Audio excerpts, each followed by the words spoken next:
जय वांसा कल्पतरुभ्यश्च कृपा सिन्धुभ्यो पतितानां पावनेभ्यो वैष्णवेभ्यो नमो नमः। श्री बोल विनोद प्रभु की जय। जय। Hare Krishna. So how is everybody doing? You all are good? Yes, Prabhu. How are you? Yes, Prabhu. Hare Krishna. Who is there? Who is there? So we have Sami Prabhu, Bajahari Prabhu, Saurav Prabhu, Vishnu Prabhu. Who is this? Hare Krishna Prabhu ji?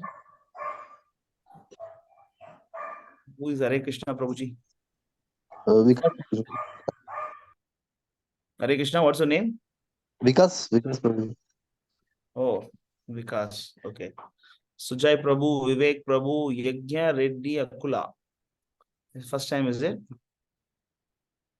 Can you introduce yourself?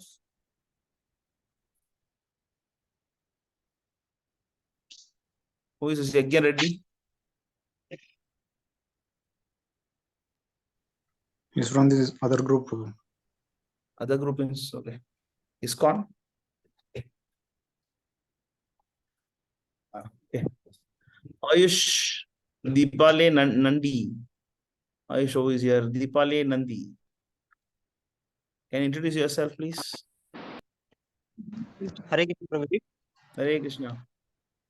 So my name is Devalay Nandi and I'm from West Bengal, India. Okay.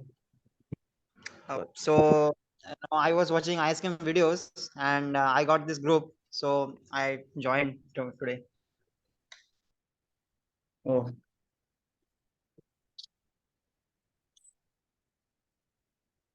Vida. Disconnect my app. You can hear me? Yes, Prabhu. Yes. So you're from Hare Krishna League, is it? Deepalai. How to pronounce it? Deepalai. Deepalai, is it? Deepalai. My pronunciation is Prabhuji Devalay, Mandir, whose meaning is Mandir. Yeah. Okay. This is Bengali version. Okay. Devalai. Okay. Devalai. Okay, how many rounds you're chanting?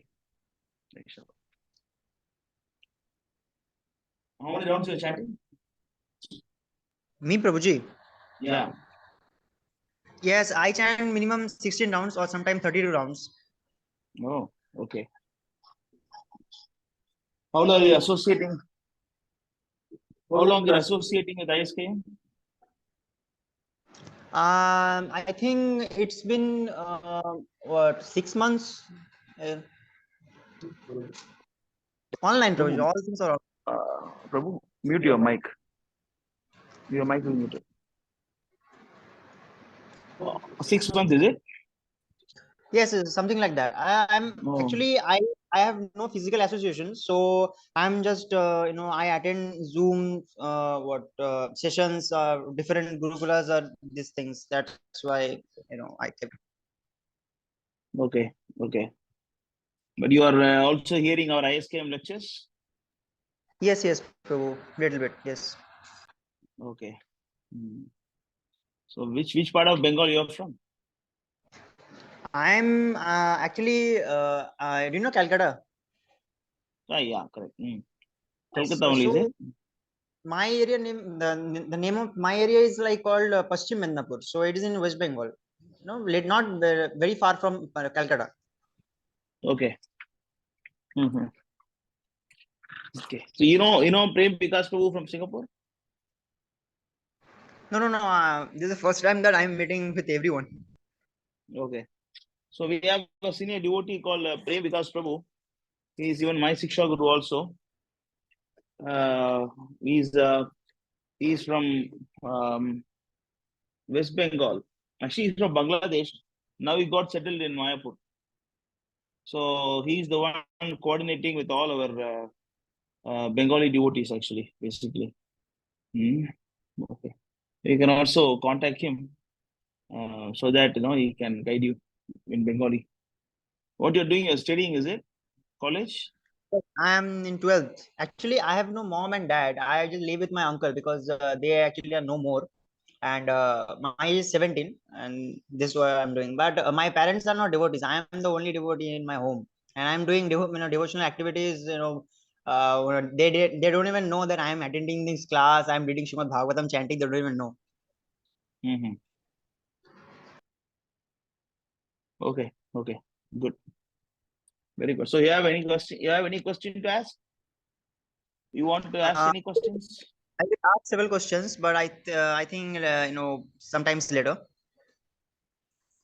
Okay.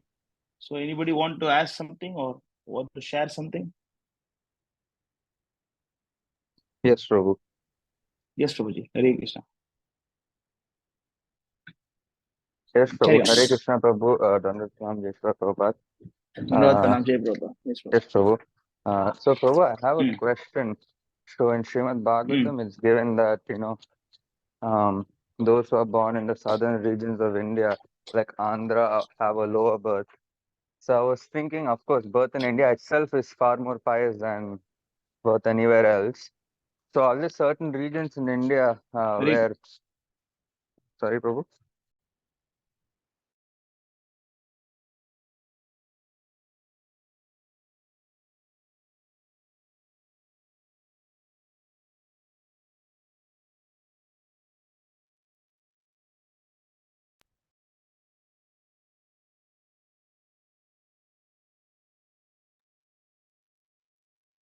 Hare Krishna, direct Prabhu Dandot Pranam, Jai Shri Prabhupada. So I Hare think Krishna, Prabhu. Dandavat Jai Shri Prabhu. So nice to see you, Prabhu. Hare Krishna, Nambat Pranam, Jai Prabhupada.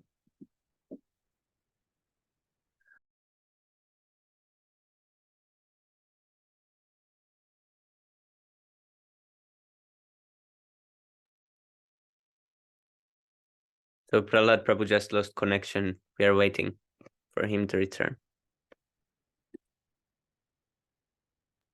No problem, Prabhu. We're here. Thank you.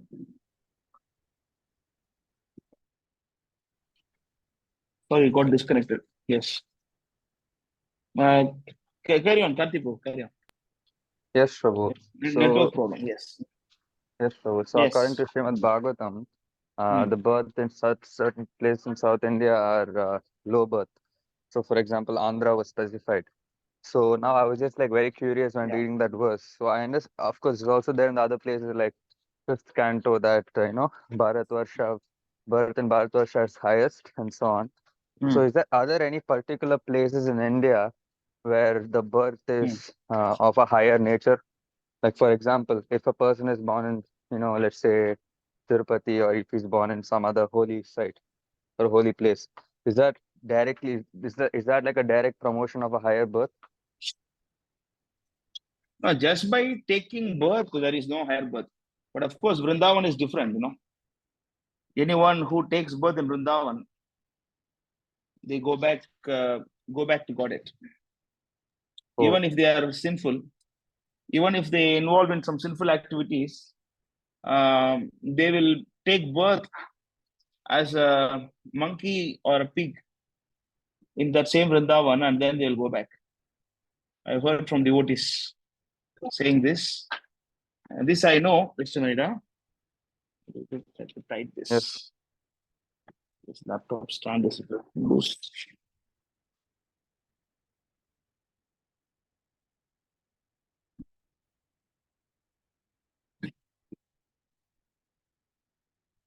Yeah. Hare Krishna Ji. Sorry. சொல்றேன். சரி சொல்லு.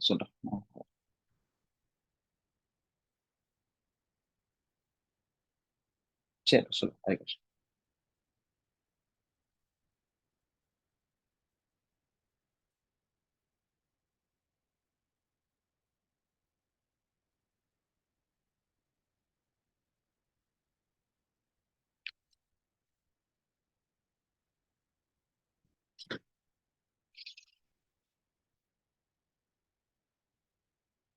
Prabhu.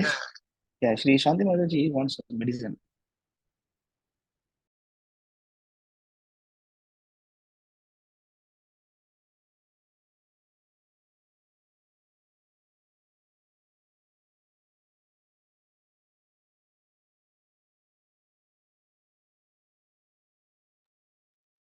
So anyone who is taking birth in Vrindavan, they are different completely. They are spiritual beings. They are the last birth or the second last birth. So I heard from devotees saying that anyone who take birth in India, Vrindavan, they, even though they, if they commit sinful activities, then they become pigs and then donkeys in that particular holy land, and then cleanse themselves and then go back. Otherwise, they just go back in the same life.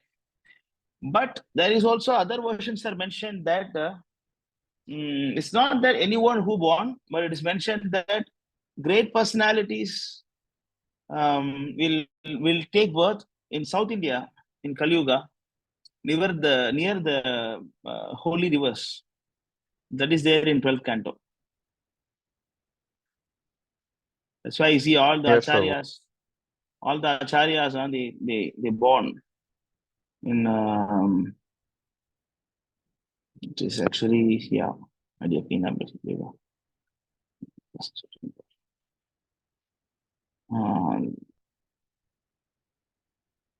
is actually Srimad Bhagavatam 11th canto, 5th chapter 38. Can you show the verse? 11:5:38.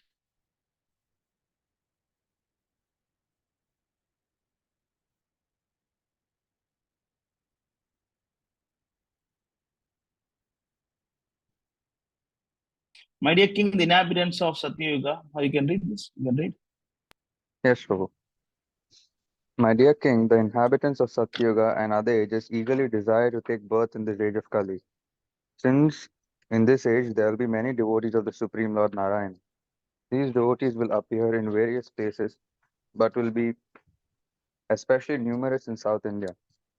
O Master of men, in the age of Kali, those persons who drink the waters of holy rivers of the Dravida Desha, such as Tamra, Tamirabarani. Sorry, so what is that? Prabhu? Actually, we call it as Tamirabarani, but here is where Tamrabarani. Yes, Prabhu. Tamrabarani, Kutamala. Payashwini, the extremely pious of Kaveri also. Kaveri and I can't see one minute, Prabhu. Pratichi Mahanadi. Yes,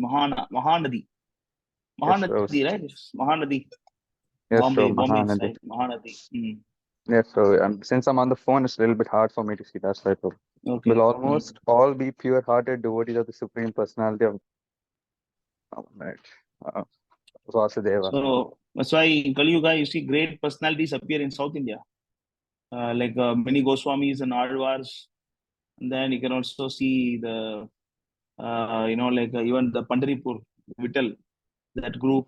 Yes. And then also we have Madhvacharya, and then Shankaracharya, and then even the like some Goswamis, Gopal Bhattu Goswami, Ramanujacharya.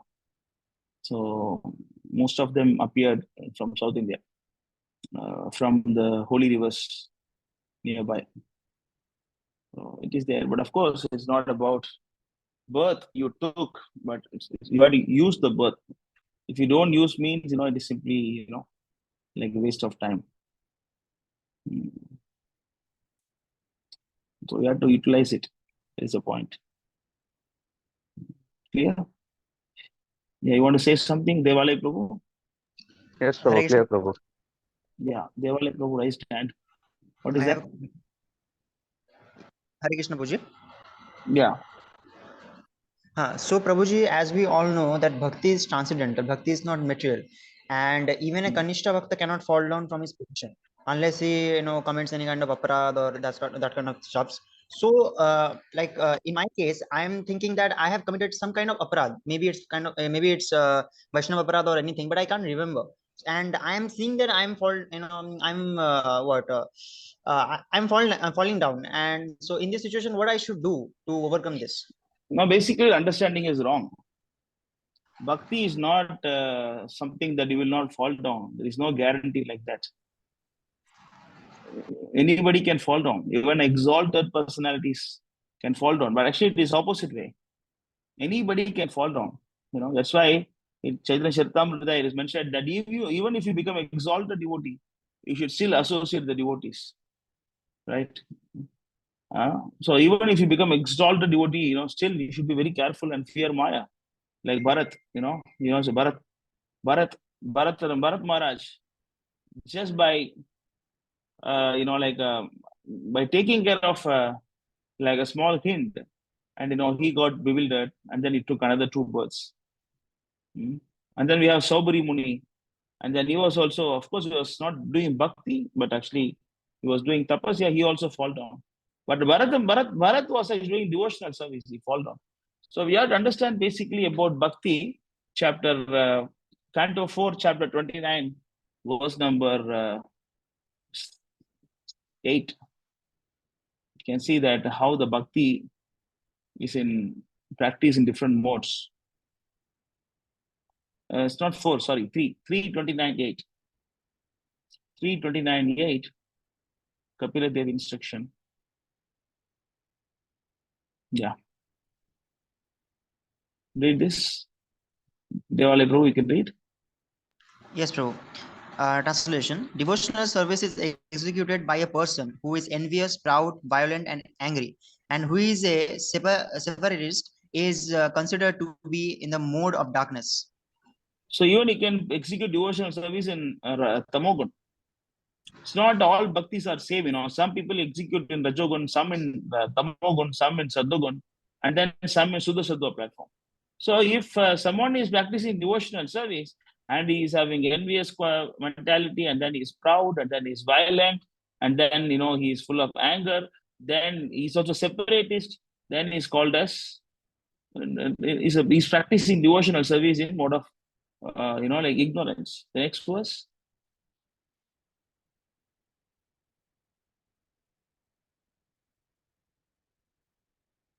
Read this. Yes, bro. The worshipping of deities in the temple by a separatist with a motive for material enjoyment, fame, and opulence is devotion in the mode of passion. So if you are actually trying to be a separatist, it means you have a separate idea, different idea other than Krishna, a separate idea. And then, you have an intention to enjoy your senses. And then you want to become famous, and then you want to become opulent. And then you practice, it is called, you are practicing devotional service, bhakti, but you are in passion. And next verse.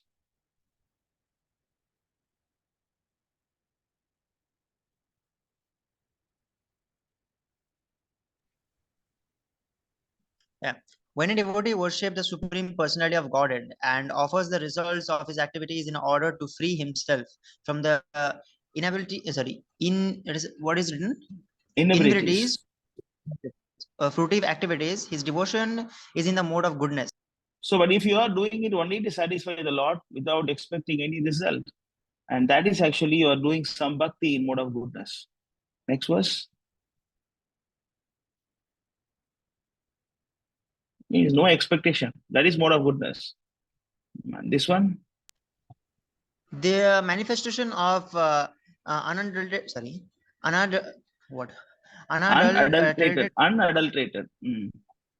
Devotional service is exhibited when one's mind is at once attracted to hearing the transcendental name and qualities of the Supreme Personality of Godhead, who is residing in everyone's heart. Just as the water of the Ganges flows naturally down towards the ocean, such devotional ecstasy, it's a little bit hard. What?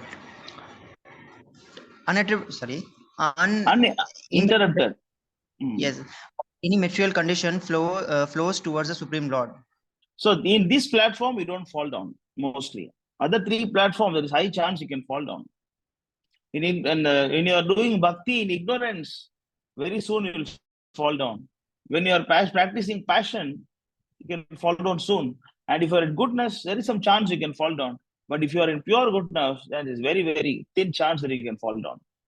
But one can always fall down. One can always fall down from devotional service. It's not that a devotee should not think, okay, now I am practicing bhakti, I will never fall down. No, not like that. Because either you fall down or don't fall down is, in your hand. What is that? Huh?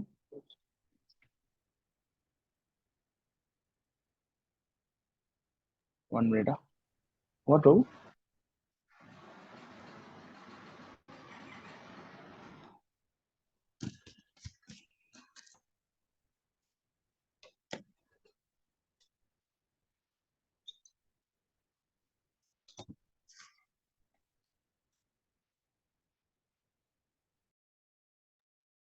So it's not that we will not fall down, if you are doing devotional service, but we can always fall down when you're practicing devotional service. So that understanding you should have, right. So devotee always have a fear, of falling down and then offending devotees. And then that is the first part I want to clarify. And what is the next part of your question? Next part that I got, I have no physical associations of devotees. Just I'm attending this class right now, just like that. So in this situation, even one of the problem is that I cannot do deity worship in my home because my parents are not devotees. They actually are devotees, but in Bengali, what the goddess Kali, they actually worship her, but they eat meat and those things. But these things actually really disturb me when I do chanting or reading any kind of scriptures or try to follow any kind of regulations, that kind of things. No, actually, deity worship is for someone who is initiated, So you don't need to worry about initiation.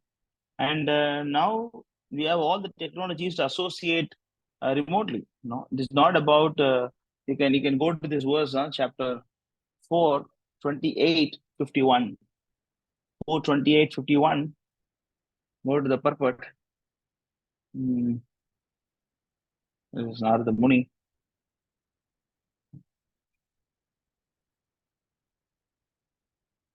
Four 28, 51.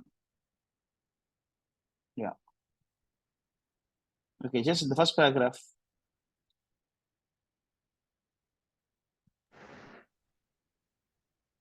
First paragraph, you can see according to Shruti Mantra, you can read from there. According to the Shruti mantra, that is this: the Lord is sitting within the heart of every living entity, as should. The best friend, the Lord is always eager to have the living entity come back to Godhead. Sitting with the living entity as witness, the Lord gives him all chances to enjoy himself materially. But whenever there is an opportunity, the Lord gives good counsel and advises the living entity to abandon trying to become happy through material adjustment and instead turn his face toward the supreme personality of Godhead and surrender unto him. When one becomes serious to follow the mission of the spiritual master, his resolution is tantamount to seeing the supreme personality of Godhead, as explained before. This means meeting the supreme personality of Godhead in the instruction of the spiritual master.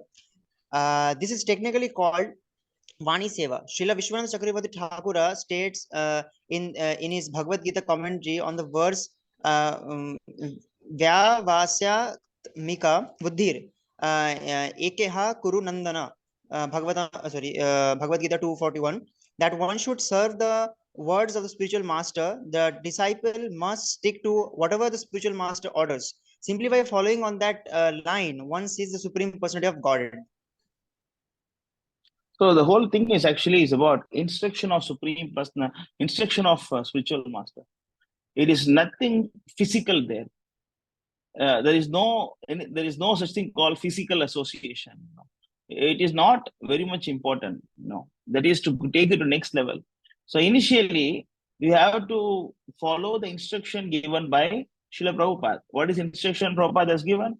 That is to chant 16 rounds minimum, and then you read minimum 1 hour his books. Minimum 1 hour you must read Prabhupada books and follow the 4 principles and wake up in the morning. So when you do this, automatically you feel motivated, you feel like happiness.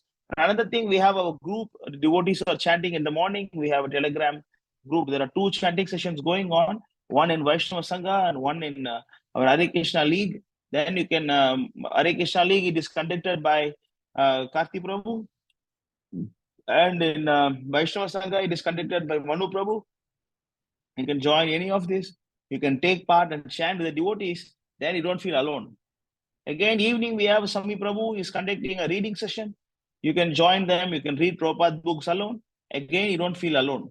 And anytime you feel some disturbances, and we have our whole Vaishnava, like soldiers, ISK and Vaishnava soldiers. We have all devotees are sitting here. Sami Prabhu is here and Karti Prabhu is here. And then we have Of course, I am also there. And we have Radha Govind Prabhu, Sham Govind Prabhu is here.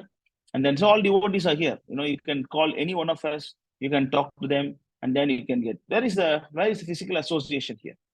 So you don't need to worry about deity worship and all. Deity worship is only after you take Brahmana Diksha. Until then, you should not do deity worship. You don't know what is deity worship. Deity worship means you should become a Brahmana first. For that, you should be initiated by the spiritual master. So you cannot buy some deity and then start doing worship. You have a photo and you can do, that's fine. But deity, it's not advisable for uninitiated people. Yeah, so don't worry. It is sometimes it is good not to have parents also in Kali Yuga, especially you only said, right, you don't have parents. Yes, Prabhu. Yeah, sometimes it is good not to have so-called parents in Kali Yuga. They are more foolish. Sometimes they're more foolish. They want to like always misguide people. One devotee was wearing dhoti, just for wearing a dhoti, and then he got beaten up, and then he was even bitten by parents. The father bite him, with the teeth. Why? What is the reason? Or you are wearing dhoti. Or if you're wearing dhoti, nobody will marry you. What is this? He has not joined the temple, or he didn't. Nothing. He is studying. And then what is the need to beat him up with the belt and then bite him and then throw the stone on him? And why all these things are required? So many devotees are suffering, with the so-called parents of Kali Yuga because they don't know anything.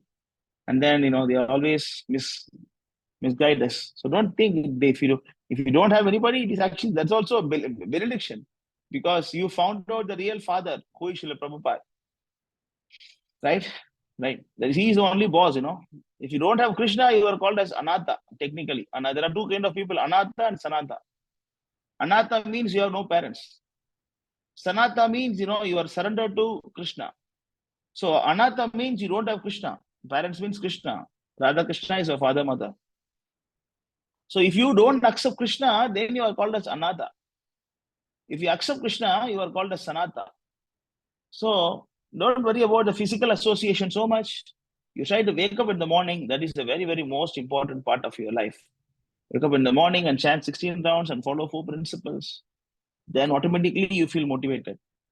And you talk to the devotees, we are with anybody whom you are comfortable with, you can talk to them, they will guide you.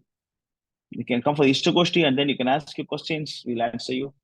For now, if you can you do a simple Guru, like Mangala Harati in the morning. Can keep Prabhupada's picture and Krishna's picture, and then you can do Arati for them. Simple one by Samsara Dava song, and then Narsimha prayer, and then Tulsi Puja, and then you chant your rounds. If it is not possible, simply chant Hare Krishna mantra. Even that is also all right. Clear? Your doubt is clear? Yes, Prabhu. Yes. Don't worry about the one. Prabhupada is saying here what? Vani Seva. You see, that is the most important thing. What is the further? Can you read the further purport of the verse?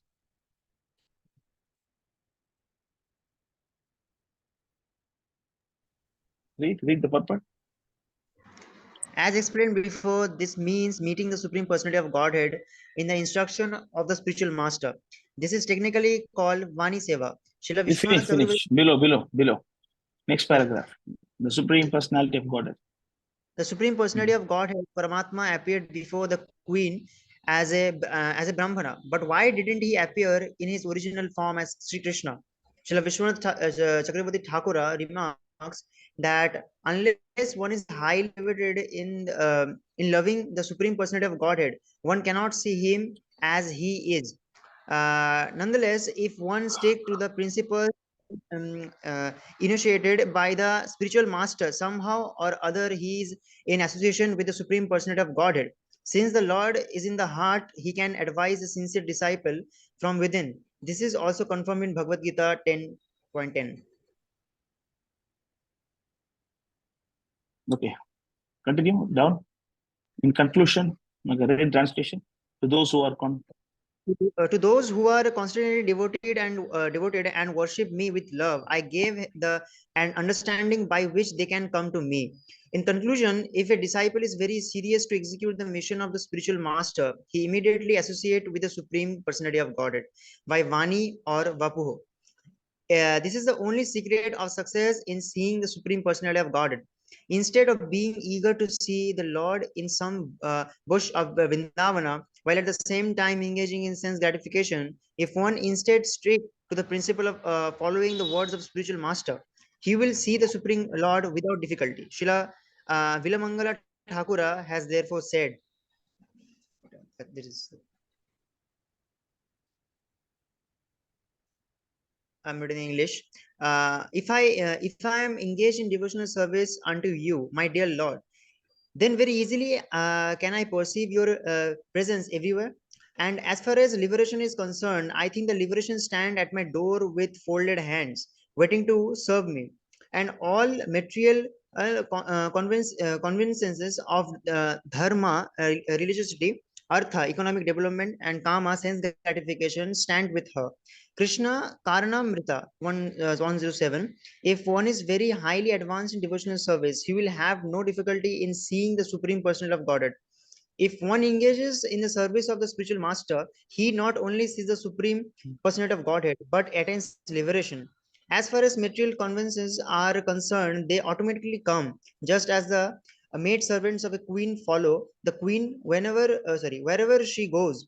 Liberation is no problem for the pure devotee, and all material convenances are simply waiting him at all stages of life. Yeah. So you read Prabhupada books or hear lectures and chant Hare Krishna and talk to the devotees. And his main thing, you wake up in the morning and come to chant with the devotees in the group and come for reading session. In that way, you don't feel a physical, barriers. Clear? Yes, Prabhuji.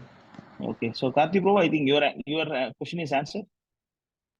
Yes, Prabhu, but I would like to introduce Sujay Prabhu and Yagnya Prabhu. So they joined recently in the group chat, Prabhu, and Sujay Prabhu is also added in HKL.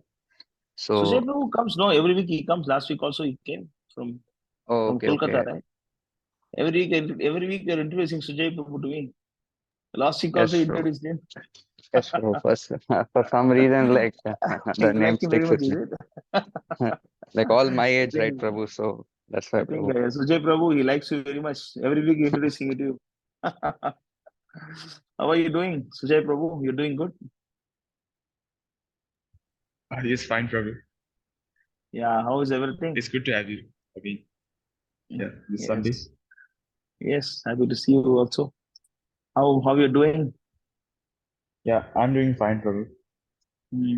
I don't see you in the morning chapa session. Prabhu, sometimes I become late in morning japa session. I don't see at all. I don't remember seeing you. You came sometime chanting? I mostly join in ISKM group. Where? Hare Krishna League or Vaishnava Sangha? ISKM, yeah, Vaishnava Sangha. Oh, Vaishnava Sangha. Vaishnava Sangha, I'm not there. Okay, that's why. Okay. But you're chanting 16 rounds, right? Yes, Prabhu. You are convinced that Prabhupada is Guru? Yeah, Prabhu. Then why I've don't you watched the ISKM's video. Prabhu? Why don't you, Karthi Prabhu, why don't you promote it to Hare Krishna League? He's Yeah, there, he Prabhu. already He's there, promoted. Prabhu. Already in Hare Krishna League. Then you come for chanting in Hare Krishna League. Don't come in Vaishnava Sangha. Okay, Prabhu. Okay. I'll join. Yeah. Yeah, you come to Vaishnava Hare Krishna Leagues. All the serious ones, you come for Hare Krishna Leagues. This Vaishnava Sangha is for actually new bhaktas. Those who are trying to become serious, you all come to Hare Krishna League for Japa session. Because that one I personally monitor. Who is coming, who is not coming. I personally monitor Hare Krishna League. I don't monitor Vaishnava Sangha. So you come to chant there. Huh? You have any questions? You want to ask something? Nothing from my side, Prabhu. Okay, good. Yes, Karthi Prabhu. Who is another one you want to introduce? Yes, Prabhu. So one update is that Derek Prabhu, he's like trying to associate more with us after like you told him, that you need like he can associate more with the ISKM devotees and he can watch Yes. Satwit Prabhu's lectures and so on. So Derek Yes. Prabhu actually he took up your advice and now he started chanting more and he's also more Very associating with us. Also, one very Okay. like surprising news is that Derek Ah. Prabhu has become a very nice Kirtanya also. So Oh, he does very okay. nice Kirtans and posts in Vaishnav Sangha group. And Oh, he tries to learn them from his great Satwit Prabhu. So it was very, very nice actually. very So good. yes, Prabhu. Okay. Yes, Prabhu. So you want to say a few words? Uh, Hello, Prabhu. Yes, Prabhu. Please accept Say my humble Prabhupada. obeisance to Srila Prabhupada and Bhat Pranam. Thank you so much, Karti Prabhu, for the the very nice welcome. I don't know if I'm doing enough merit to deserve it, but since we spoke 2 or 3 weeks ago, I've been able to get back to my rounds. I'm still not in 16, but I'm doing between 10 and 12, and I've put in the aim to make it from to do it in October, to reach 16 in October. And since this been happening, a lot of things has been also unlocking in my life, and in a very strange way, a friend of my house to do some detox from alcohol, and he had the initiative to bring an expert on agriculture and permaculture and these things. He has some money, so he brings an expert, and he's like advising us on how to manage the ground and the farming. And very strangely, this person tells me he has tulasi seeds, but he's Mm. not a devotee. He's like old man with a lot of experience farming all around the world, and he has a bank of seeds. So he's saving seeds for the future, and he has tulasi seeds, but he's not a devotee. So I told him, you should bring them and plant in my house. But I don't know how to take care of it now. So I would like some advice, like if I should uh, like plant them and take care of them. Tulsi, yeah. Tulsi is actually, I think, just bring Tulsi and with devotion, water Tulsi, and she will grow. That's it. Nothing much. Nothing much is required. It's all I her was mercy. You want I to was serve her, and she will be happy to accept your service also. okay. Nothing, So nothing more than that. I can do it because I'm Yeah, not initiated also. no need, no need. She will grow wherever she wants. Yeah. Sometimes she will be, like so many tulsi in the meat eater house. Sometimes Yeah, yeah. Brahmana house, no tulsi.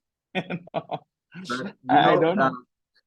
I was really I was checking the videos of some advanced devotees of how they do the pujas, some of the Nimai videos on the pujas of the Tulasi and this. And I was laughing to myself because when I was born, since I'm very, very, very young, I have Mm. this habit of going around the table. I walk around the table, and that's like activating my brain, and I think going round. And I always walk doing rounds. And I was looking the videos, and that's how you do the puya to tulasi, doing rounds. So I was like, this is for me, Yes. you know. Only And tulsi was missing, huh? On the table, tulsi was missing. Now you put a tulsi and do the same thing. yeah, so yeah, I just wanted to have some approval on having it and planting and taking care of it. Yeah, just like try to worship her and then learn how to do tulsi puja. There is some prayers, maybe Sami Prabhu can help you with all the mantras to worship the Tulsi Maharani. Maybe he can guide you. Then you can learn this. And by the way, you look very smart with less beard. You have a big beard before, no? I'm very Right? attached to it. So, it's a process of interesting Yeah. process. So you should, if you have attachment, you should, shave it off. Shave it off. Yes, Try yes. to remove it. Try to remove it. It is not a Vaishnava thing. Clean, yeah. Good. Of course, it's not so important. It's not so important, but you look very beautiful, handsome by removing the you know look more clean also and more younger after that. Thank you so much. Yeah, I'm Continue, trying to continue. be fixed on my prescribed duties, and it's for me it's not so easy sometimes. But the chanting on the afternoon, actually, the chanting of the sangha in Mangalarti time in Philippines, it's my afternoon. So I've realized that chanting a little bit before sleep, it's actually helping me a lot, because I used to do everything in the morning and then all afternoon like karmi work. And I've realized that doing maybe half of the yapa in the morning and half in the afternoon, it's fixing me more stably. I'm being more stable in this way. Okay, no problem. As long as you chant in the morning, it is okay. But wake up in the morning and chant. Yes, Prabhu. Okay. Any questions? Anything else from anybody? The question. Who is this? Ayush, is it? Deva. Oh, Deva. Yes, Prabhu. Tell me, Prabhu. Yes. I got an information from YouTube that in Srimad Bhagavatam there is a verse in, I think, 10 canto 11 chapter something shloka, I can't remember. So this says that Krishna is saying that by worshipping the cows or by serving the cows is like equal to me. And in Bhagavad Gita, Krishna is saying that at the time of death, whoever thinks of me, he will go back to God.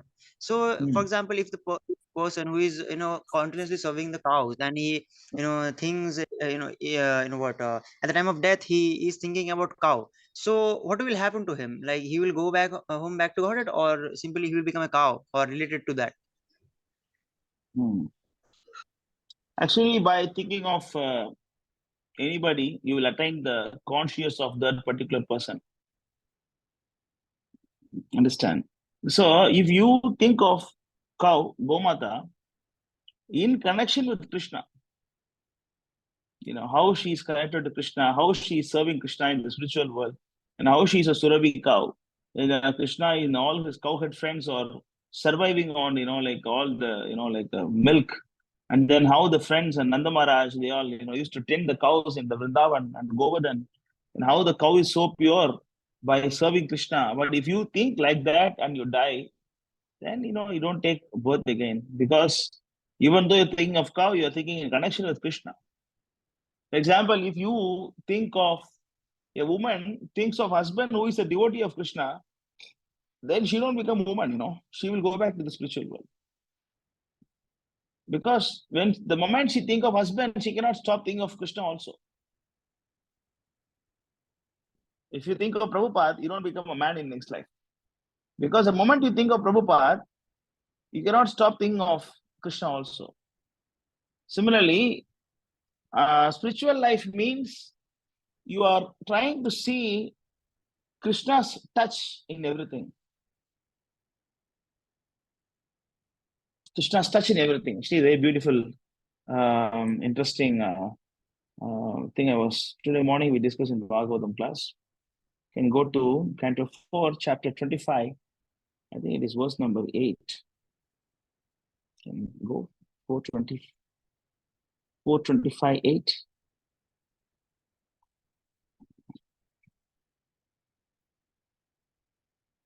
Right down. 429, 34. 429, 34.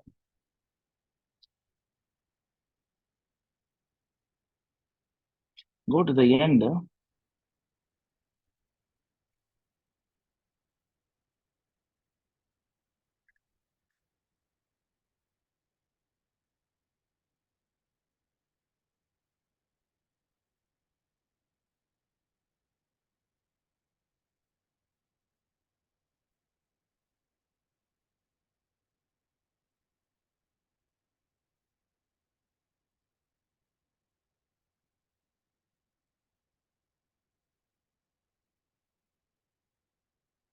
No, not this verse.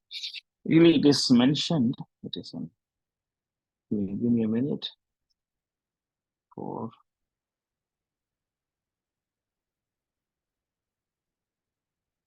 Today morning we're discussing this. I think it's 4.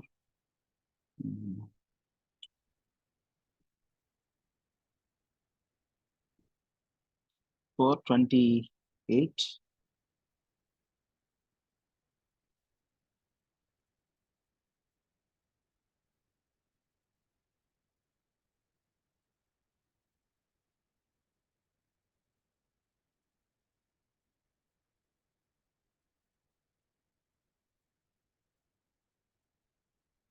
$50.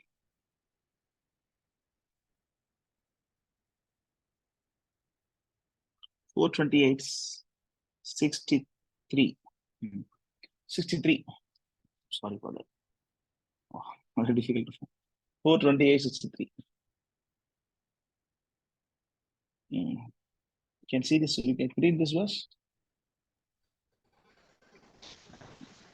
As a person sees the reflection of his body in a Your voice mirror is to breaking. be one with himself Your voice is and breaking. not different. Whereas actually says is true. Wait, Your voice is yes. breaking. Is it only for me or No, Prabhu, everybody for also? everyone. Okay. Hare Krishna. Yeah, if network is not good, then others can read. Your network is not good, Devali Prabhu? I think Now it's can okay. I try? Yeah, now it's okay. Carry on.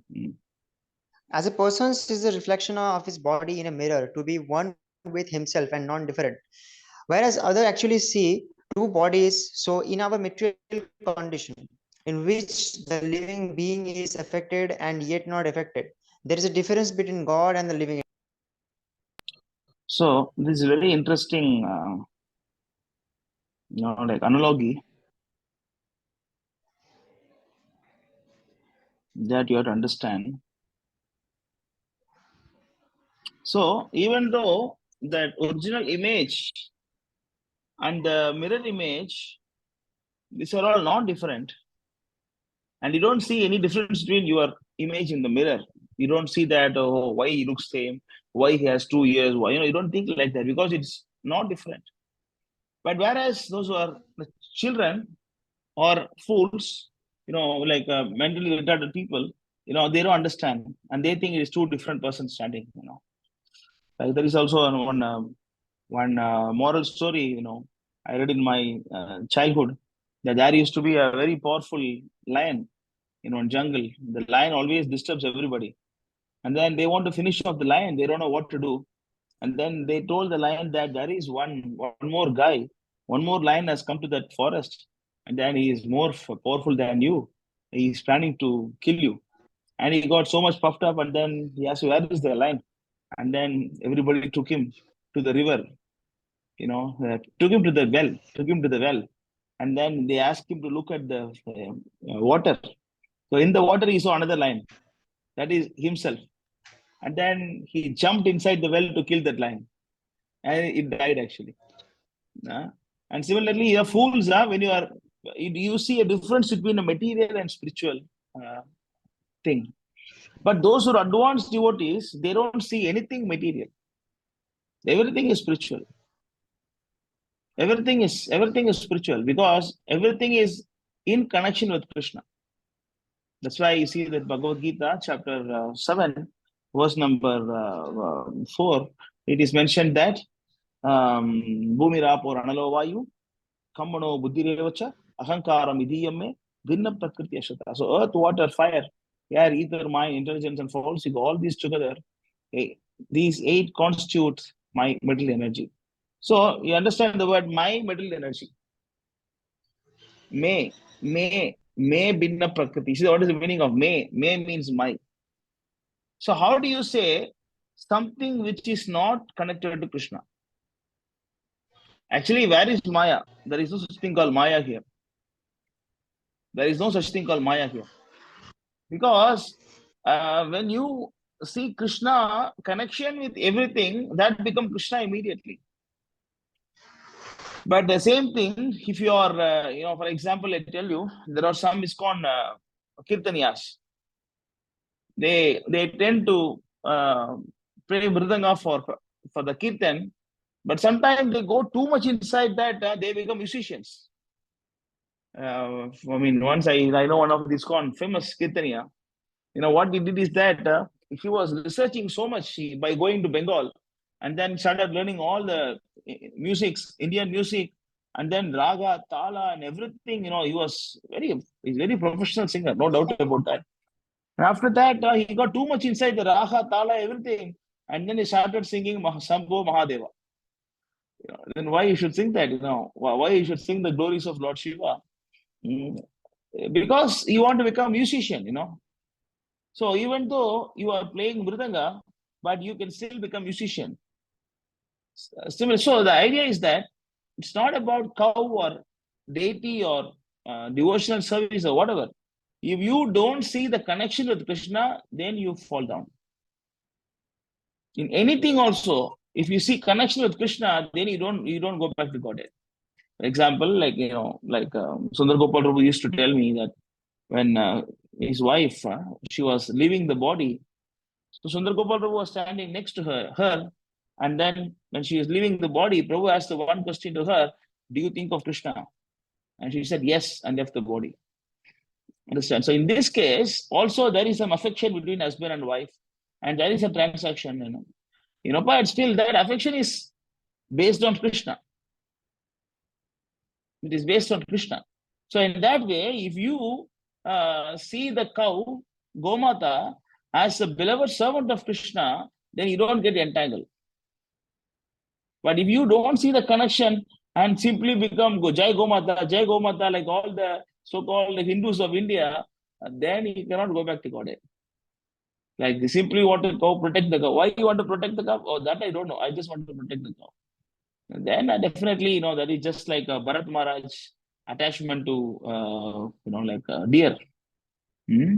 So everything also you have to be very careful, carefully, because it's all about the consciousness, what conscious we do. That's the whole thing all about. Is it clear? Yes, Prabhuji. Prabhuji, I have another question that I'm doing, like we are doing in these devotional services. So how can I know that Krishna is, happy with my devotional service? How can I know that? So what is the verse for this? Anybody can help? Who can help with this verse for this?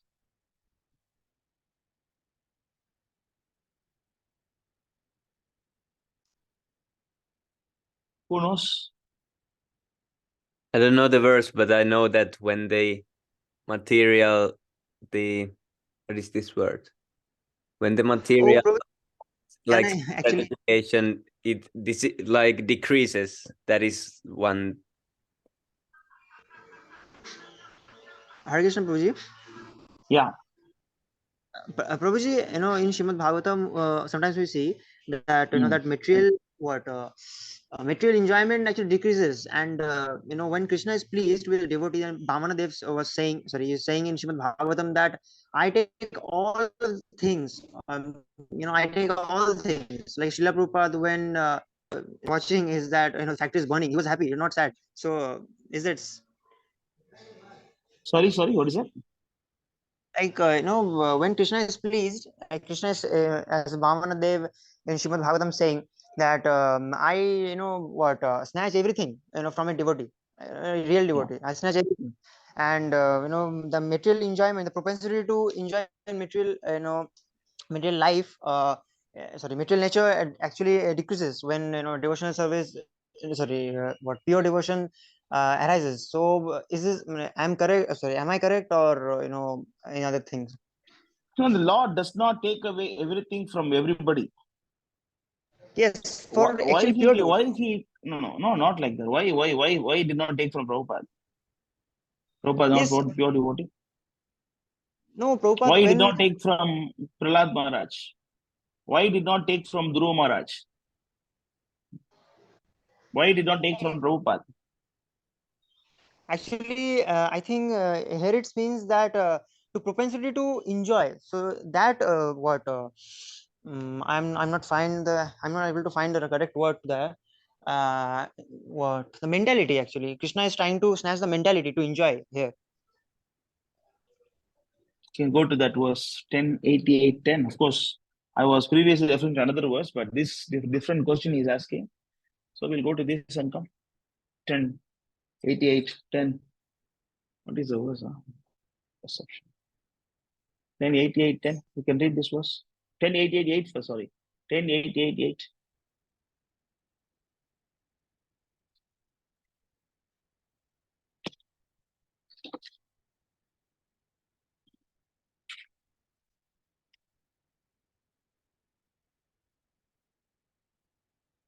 Read that. Yes, bro. The personhood of Godhead said, if I specially favor someone, I gradually deprive him of his wealth. Then the relatives and friends of such a poverty stricken man abandon him. In this way, he suffers one distress after another. So it's a similar verse. Of course, I read that verse also. He's telling to Vamanadev. Also the same verse, similar verse he's telling. Vamanadev telling to Balima Raja. I know that. The similar thing is told by Lord Krishna himself directly.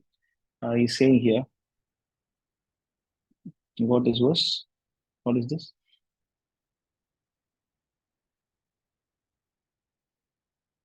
Yeah. So, but the thing is that this is not about pure devotee. It is about if I especially want to favor someone. It means it is about some devotee who Krishna choose, oh, this guy I want, But what happened? This guy is so puffed up. Or this guy, he is so proud. This guy is so much attached. Then what Krishna do? It takes away everything. Just like Bali Maharaj, even though he's a pure devotee of Krishna, he's very dear to Krishna. But the problem with him is that he was very much attached, and then he was very much puffed up and egoistic, and then he went and snatched the kingdom of Indra, and then he was very much. So Krishna want to simply cut off the proud from him. This is the reason why Vamanadev took everything from, what is that? So this is the reason actually, Vamanadev took everything from Bali Maharaj. So it is not that Krishna will take away everything from pure devotee. No, if you are pure devotee and you are very humble, and if that opulence is not disturbing you, then Krishna will not take it from you. There is another verse. I don't remember where it is. It is that there is no material condition can challenge the opulence of my devotees. It is actually, I think, Prithu Maharaj. It is told to Prithu Maharaj, if I'm not wrong, fourth canto. I cannot find the verse now. They said that. So in that case, looks contradictory. There it is said that no material condition can challenge my devotees' opulence. Here it is saying that I myself deprive of his wealth. And why it is like that? It is because he is still not willing to surrender to him. Next verse. Go to the next verse.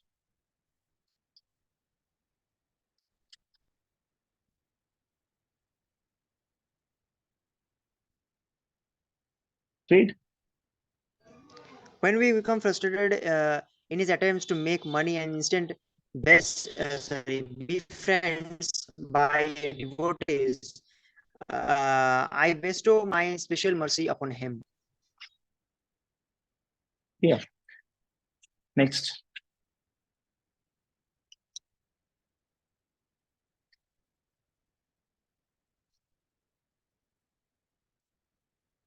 Read. A person who has thus become sober fully realizes the absolute Somebody can as the read. His voice is highest not clear. truth, the most subtle and perfect manifestation of spirit, the transcendental. A person who has thus become sober fully realizes the absolute as the highest truth, the most subtle and perfect manifestation of spirit, the transcendental existence without end. In this way, realizing the supreme truth is the foundation of his own existence. He is freed from the cycle of material life. Yeah. So this is actually not with everybody Krishna takes away. And then, if you are not sincere, if you are not serious, but Krishna decided to take you back home, back to Godhead, then he does this. You clear? You understand this? Krishna does not take everything from every devotee. And if you're unattached, Krishna will give you more and more and more and more. Prabhupada, Krishna gave everything. Prabhupada, within 10 years, he opened 108 temples, but he was very simple and humble. You are sleeping below a banyan tree. There are pictures also. You understand this? Yes, Prabhuji. Okay. How to understand that Krishna is? I asked another question before that. How to understand Krishna is satisfied with the devotional service, right? Yes, yes. So you found the verse, Swami Prabhu? I'm not sure, but this is something. 11 to 42. Okay, what is this one first? Okay. So anyway, 11 to 42. Yeah, read this. Can you read this, Karthi Prabhu?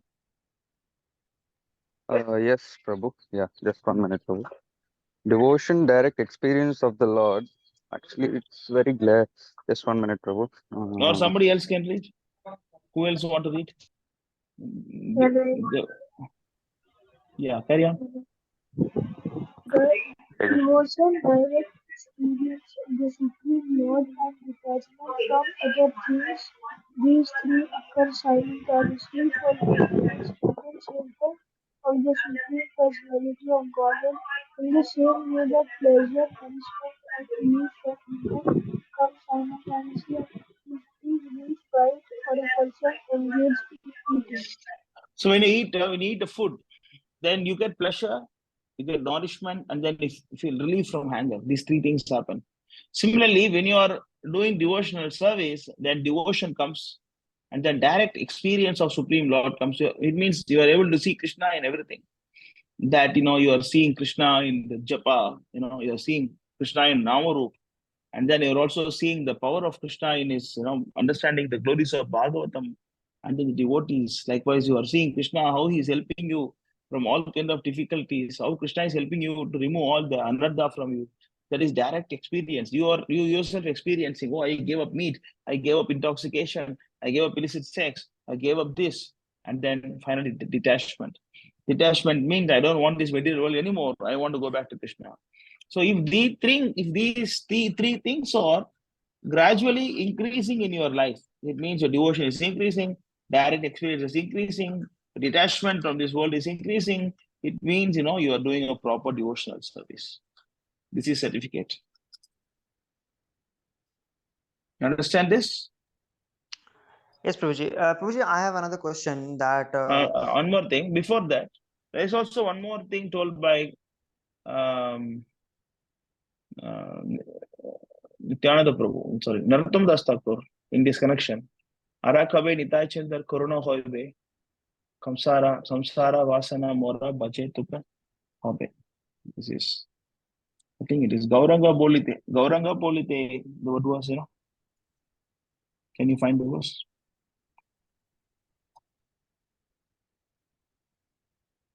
Gauranga Bolite Habe Pulaka Sarira.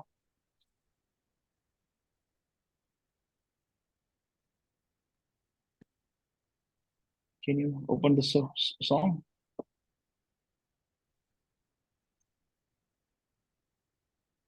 Yes, Prabhu. You're sharing it?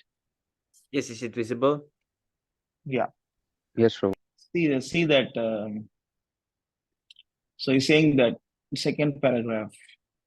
Arakabe Nitai Chande Corona Hobe Samsara Ba Sana Mora Kabe Tuchahabe.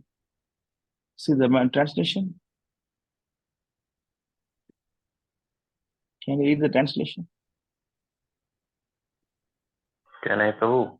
Hare Krishna. Yeah, please carry on. Hare Krishna. When will I obtain the mercy of Lord Nityananda Chandra? When by his mercy will the desire for material enjoyment become very insignificant? Yeah. So it means that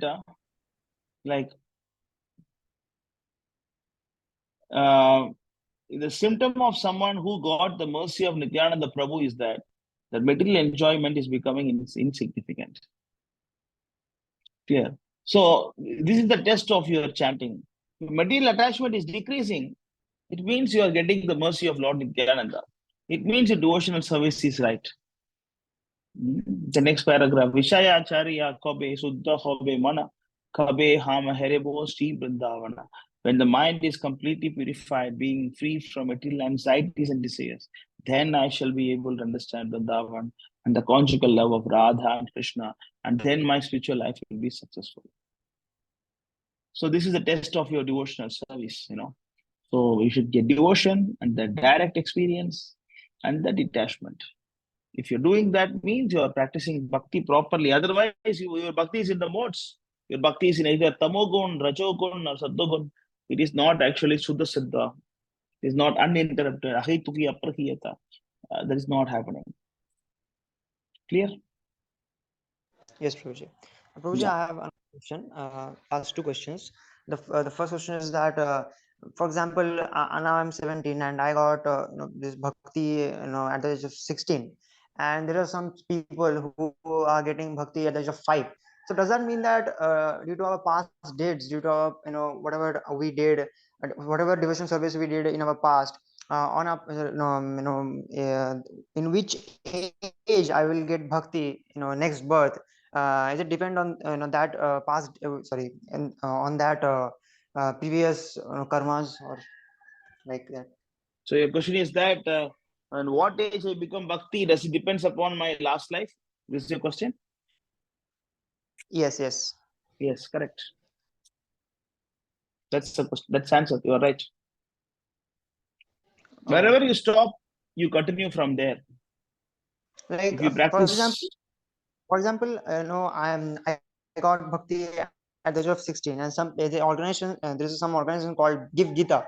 So they has a boy called Bhagavat. Okay, so his age is, I think, 6 or 7 or 8, maybe that, and he's preaching and everything. So he did something very good, like very high level of devotional service in his past life. That's why he got the chance to start the devotional service at this age. yes, definitely.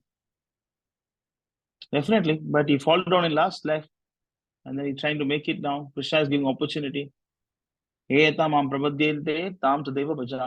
much you surrendered, that much Krishna rewards. So how much you did the spiritual life in last life, accordingly, you get that many opportunities in this life. Clear? Yes, true. Yes, true. Okay, good. So anybody else want to say something or ask something? Prabhu, actually, Agnya Prabhu joined. He also joined newly to the Vaishnav Sangha group chat, and he was quite active there for some time. So now that he's in the meeting, so Agnya Prabhu, if you could introduce yourself, it'll be nice.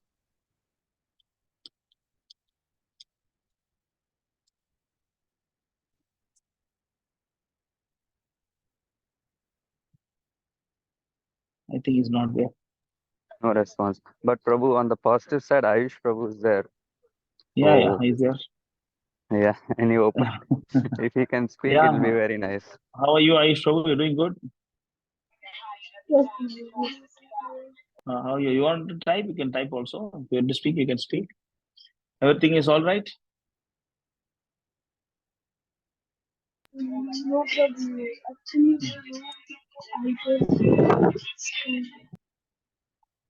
A small boy, 13 years old. Yes, So don't, I would just say one thing, don't trouble yourself with so many thoughts. And then you just go to your father or mother or uncle or anybody who can at least understand you. You can go and talk to them. That is the best thing. You're too young to make any like talk something and then fight for it. This age is, you're too small. So you chant and then you read and then you hear and associate devotees, and rest all, you don't worry so much. Don't trouble yourself by so many thoughts, so many questions. Okay. How many rounds you're chanting? 16 rounds? no problem. Huh? I don't get much time because What do you say? Anybody can Actually, understand. Prabhu, even I cannot hear him. But the thing is, when we were speaking in private chat, he said that yes, he will try to chant 16 rounds. And so he's trying to chant 16 rounds. I don't think every day he's chanting 16, but he's trying to chant. And he improved his rounds a lot from maybe some low amount of rounds to about 10 plus. And he also joins the at 9 o'clock, 10 o'clock, 11 o'clock. In these 3 hours, we have a japa session. So there Sami Prabhu is there, and at that time Ayush Prabhu joins and he chants along with Sami Prabhu and other devotees as well. So he's trying to associate as much as possible. So you try as much as possible. You try. Yeah. So anybody want to say something? I have a question, bro. Yes, Prabhuji. Thank you.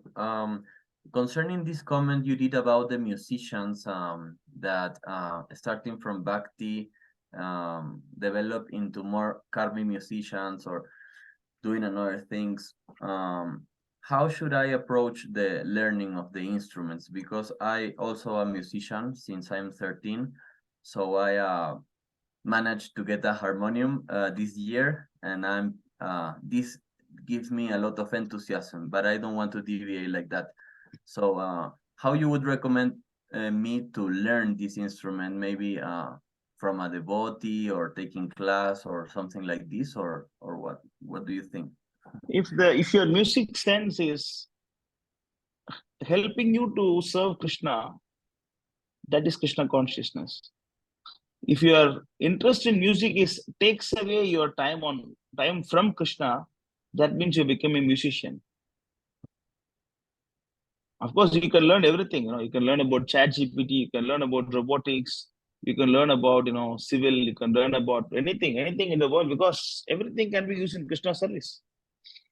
So you can learn the rag, you can learn the tal, you can learn the different techniques of playing instruments and harmonium, mridanga, nothing wrong in that. But over a point of time, we should not think that, oh, I want to invent some new thing, and then I want to make some new style of, I want to do this, I want to, so in that way, I want to promote myself. And then, in this kind of things we start doing, then, you are going away from Krishna. It is not only music, everything also it is like that. For example, if you're a good cook and you can cook for Krishna, and then when people appreciate you are a good cook, you are a good cook, you are a good cook, and then you start some cooking channel separately, and then you want to make some money with that, and then you want to live with that, and then you want to become a cook more than like a cooking devotee of Krishna, then you're going off. Similarly, you learn the music, and then that music you learn is to sing the glories of Krishna, and then and then you are playing mridanga to add value to the music and kirtan, then it is all right. But when you go off track, and then by harmonium you want to make some like your own tunes for some karmis things and all those things, then you become musician. Should we always understand that this is to serve Krishna? This is supposed to be subordinate and not that opposite. You should not disturb my time for Krishna. So that is how should I judge where who to learn from? Because I would really like to receive some classes from. You can learn from anybody. It's okay. You can learn from anybody. You can even learn from yeah, you can learn even from Karmi guy. No problem. But you understand that I'm going to use it only for Krishna. That's it. You can learn from anybody. Whoever is, of course, devotee is better. If no devotees, then anybody is okay. That doesn't matter. Recommendation on a specific person that does these harmonium classes or something like this?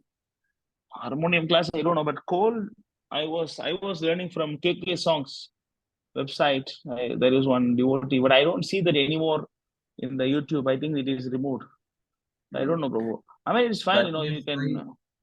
I do understand everything you are saying, because here where I live, there is a very strong New Age movement with all these New Age techniques and therapies and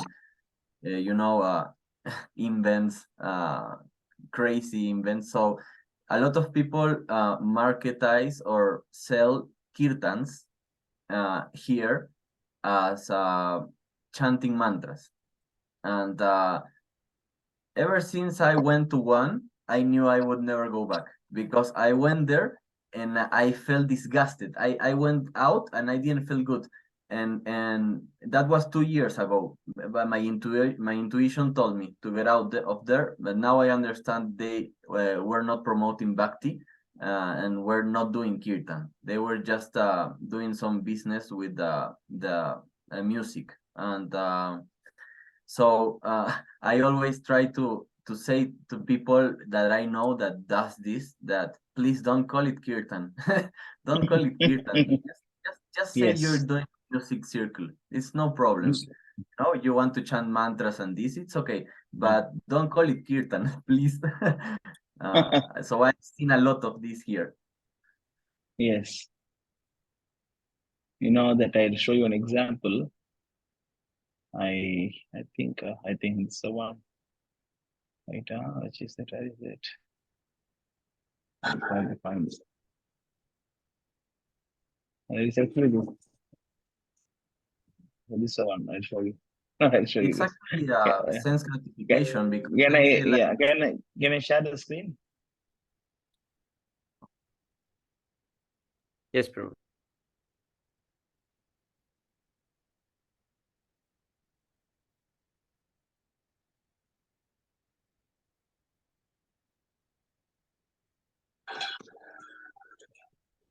So this is the example of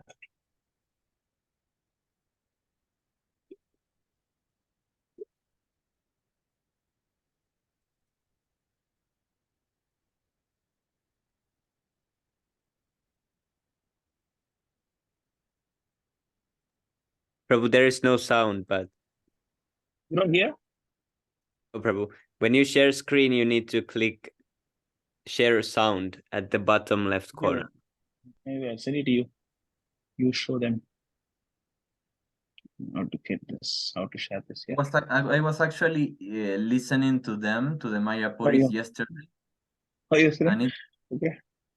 It's very interesting how somebody can be such a good musician in the technique and everything, and also at the same time deviate. Yeah, this is how the deviation happens. Even without you notice, it happens. So you should be very, very careful about that. It happens very fast, you don't even realize how it happens. See, and okay, see, okay, I'm sending. Bro, can you play this? This is what. Can I say something? Yeah. Just like there was a brahmachari in ISKCON. So he used to go. He used to go in a restaurant, and he used to eat meat without onion garlic. He was ordering meat, but without onion garlic. How it's affected. We cannot even realize that we are down. Like we had, Meat with the onion and garlic. Very interesting. Can you play that video, Sami Prabhu? Yes, Prabhu. Computer is doing something. These Mayapuris are very, very much talented. These guys are. Vishwambar is a wonderful kirtaniya. Even Gauravani also. He's also a wonderful kirtaniya. But you see what they're doing.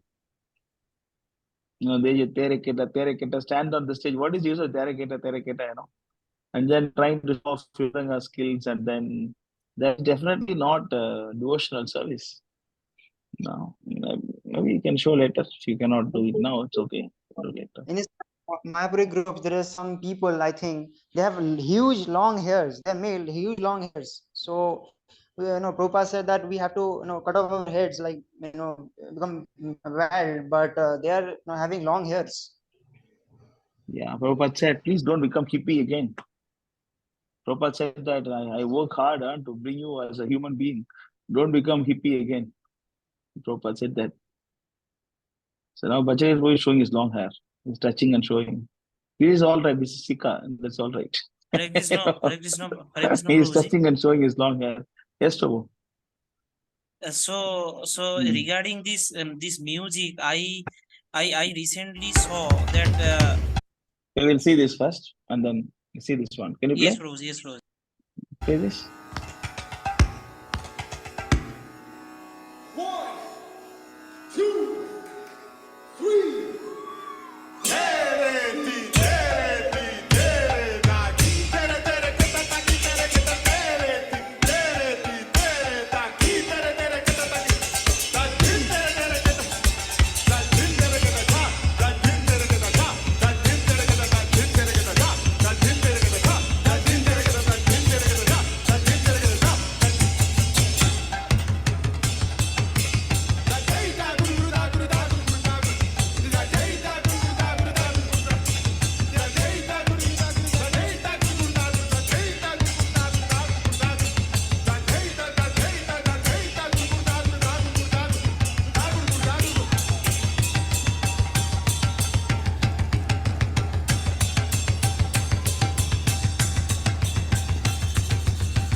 So this is called, this is an example of becoming musicians. You know, by the way they dress, and then their hairstyle, and then the way they sing, the way they jump, and everything, it makes you very frivolous. You know, even there are 2-3 girls also along with them. I think their wives or something. You know, they also wear dress such a way that expose their body, and then they will also come and, you know, they will dance for that. So, like, you know, these are all simply, you know, like provoke your senses. And, you know, according to them, it is devotional service. They are actually doing kirtan, according to them. But actually, it is not devotional service, because it is not actually, you know, in connection with Krishna. Even though they are singing Krishna's name, but that is not really going to help you in advancing yourself in spiritual life. These are all a Sahaja mindset. You know, we will also become Sahaja by mixing with them. You should be very cautious. You should be very cautious. And that, you know, when you're preaching also, you should not think that you want to increase the number of followers. You should not think like that. I want to increase number of followers. No, I'm simply going to preach without any compromise. You know, that should be the stand of ISK. You know, we don't compromise. Clear? What you're saying, Prabhuji? Like, I think Saurav Prabhu was saying something. Yes. Yes, Prabhuji.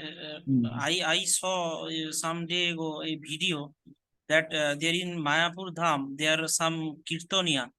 They are singing this Hare Krishna mantra in some material music style, in some Rabindra Sangeet and some style like that.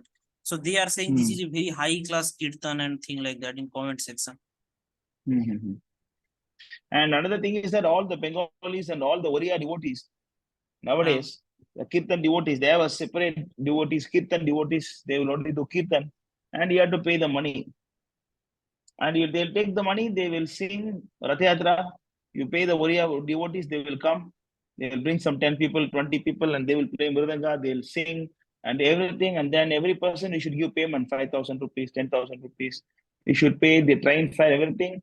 They will come nicely, they will sing, eat, and go back. So, but that is not devotional service. Devotional service means, you know, you're doing to please the Lord. But not that, okay, if I go there, I'll get some money, you know, it's not like that. So these are all happening in India nowadays, you know, in the name of Kirtan, the name of cooking also. All the Oriya, especially Gaudiya Math is promoting this kind of people. Gaudiya Math these days, promoting this kind of people. They just join Gaudiya Math, and then, you know, they get initiated, and then they go to ISKCON, HKM, anywhere, and then they become cook. And they get some 15 rupees, 1,000, 20,000 rupees per month they take, and then they survive. So it means they become cook other than be a devotee of the Lord. How much money you can give me? You know, this kind of negotiation, you know. So yeah, paid kirtan parties are there, paid cooks or cooking teams are there. It's very common in Oriya and Bengal nowadays. Prabhuji, I was in Calcutta, and you know, there was the first time that I went there, and I saw a boarding, like, you know, hoarding, sorry, like it was saying that if someone is serving, sorry, prasadam, you know, in this time, so you'll get 20,000 rupees. It was written. So is it right, Prabhuji? Sorry, someone is? Like if you do this seva, you will get this kind of rupees. If you do this kind of seva, you'll get this kind of rupees. So it is like, like kind of job that you do this and you'll get money. So is it right? Because it is The in the thing is temple. that when we are managing temple, sometimes we need to have the paid workers also, devotees also, not workers. Of course, workers are different. Workers are different, but sometimes we have to pay the devotees also. We are paying only for the devotees who are grastas, who want to become Krishna conscious, who want to serve the Lord, who want to come Mangalarati, who want to go back to God. At the same time, they want to maintain their family. That is okay. That is called as allowance, because we give some allowance to them so that they can peacefully devotional service. But I'm talking about those people who are actually mostly from Oriya and Bengal, and they always demand how much you can give. They'll serve one temple, and then another temple offer will come. Prabhu, that temple giving more money. Can I go to that temple? Then from that temple, another offer will come. Prabhu, can I go? That temple is giving more money. They are giving insurance also. What about now? They are giving money for my wife also. Now they're giving money for my daughter also, son also. This is not devotional service. I'm talking about those people, but I don't know what is the. I mean, definitely, if you do like if the aim is money, it is not devotional service. But it is not like in our movement, ISKM. Also, we provide some allowance to some devotee, and what criteria we give is that what is required for them we give. Somebody will have children, somebody will not have children. Somebody needs more money, somebody needs less money. So how much you need to maintain your family, that much we give. It is not that, okay, experience is more, money is more. No, it is not like that. How much is required so that you can peacefully do devotional service?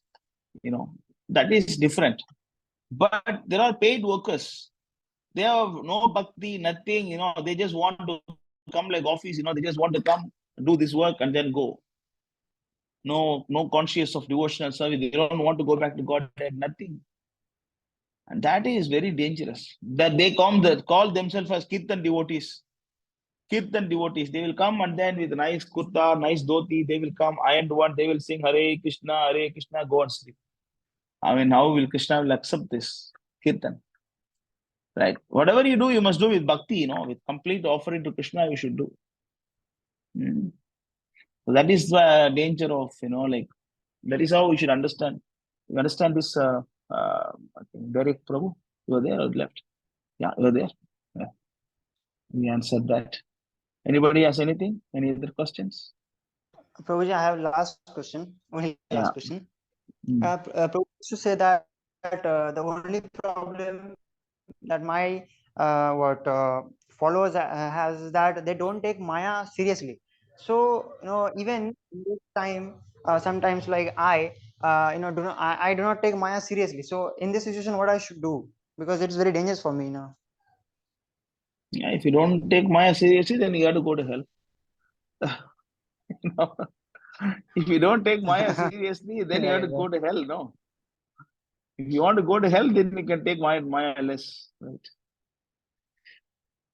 You have to understand, Prabhu. You don't touch the fire, right? You go and touch the fire. No. Why? Because I know it will hurt. So we should also understand what Maya will do. Then you will take it seriously. For that, you need to have philosophy. For that, you need to have association of devotees. Then you take Maya seriously. If you want to understand Maya seriously, then you have to seriously associate and seriously chant and seriously do everything. You understand? So read more, hear more, then you become serious. It's okay, do slowly, no problem. Okay. Anything else? Anybody want to? Hare Krishna Prabhuji. Hare Krishna Prabhuji, Dhanavad Pranam, Jai Prabhupada. How are you? Yeah, Prabhuji. What about you, Prabhuji? Yeah, I'm doing good. Sorry, I was late. No, it's okay, no problem. How is your spiritual life? Yeah, it is not good, not good, Prabhu. I'm trying my level to complete every day 16 hours, but it is stopping me at 14 or 15.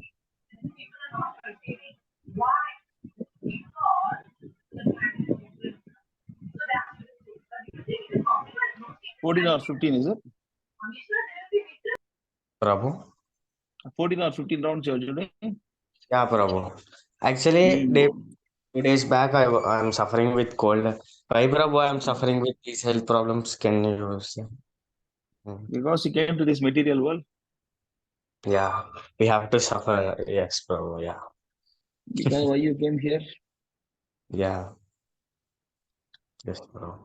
Prabhu, I mean, Prabhu have some quick question, it seems, Prabhu. So he messaged in the group to ask you, Prabhu. Hare Krishna, Prabhu. What is that?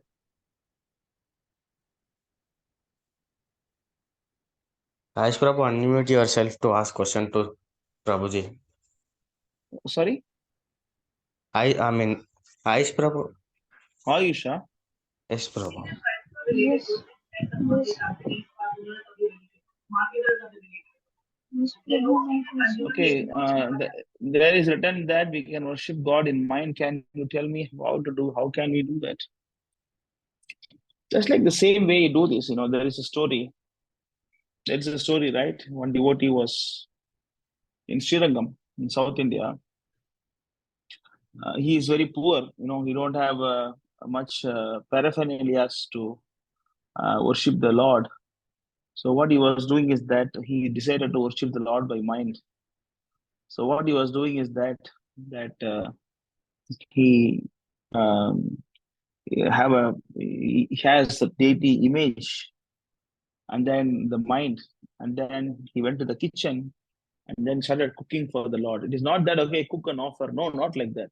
He went to the kitchen and then he took the firewoods, he collect the firewoods, all the firewoods, you make the shape, and then you put inside and dry it, and then put inside, and then burn it, and then take the stuff. Like every step, how we do physically. Like that, he was doing every step gradually. Milk the cow and take the cow and put the milk inside, and then they take the rice, wash the rice, put the rice. So every step, and then likewise he cooked a kheer for the Lord. Everything by mind, Then he put a tulsi also by mind, and then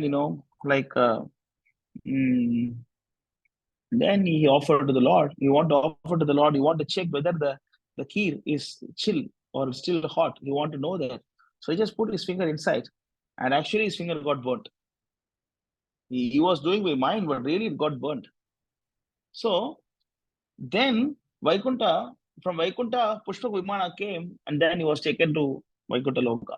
So this is actually evidence how you can do, even by worshipping the Lord by mind, one can be, away from the fear. One can go back to Godhead. So, of course, we are not exalted like that Brahmana, that devotee, so we cannot exactly imitate him.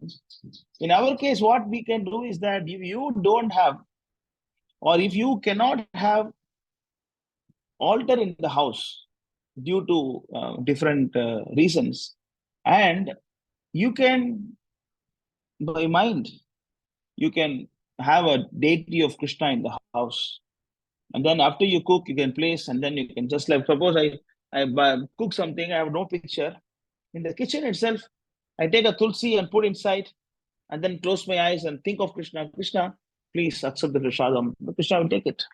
And by chanting the mantra, Namo Vishnupadaya, Namaste Saraswati Devi, by thinking of Krishna, by mind, you can offer. But of course, chanting you should do physically. Chanting is not by mind, Take the beads and chant Hare Krishna 16 rounds. Only the offering and deity worship, all these things, mainly the offering you can do by mind. Clear? So, understand? Just close your eyes, put tulsi, close your eyes and think of Krishna and offer the bhoga to the Lord, and that will become prasad. You don't need to have a deity photo to do this. Okay. Clear? Anything else? No. Good. So anybody else want to say something? Maybe I leave you early today. No need to struggle you for 4 hours like last week. Prabhuji, I have another question. Yes. Yes, Prabhuji, when you see cosmology, charts, we see that there is a Brahmaloka, and then there's some levels of, water, fire, ether, then Brahmajyoti, then Vaikuntha Loka, and then at the end Krishna Loka, Goloka. So we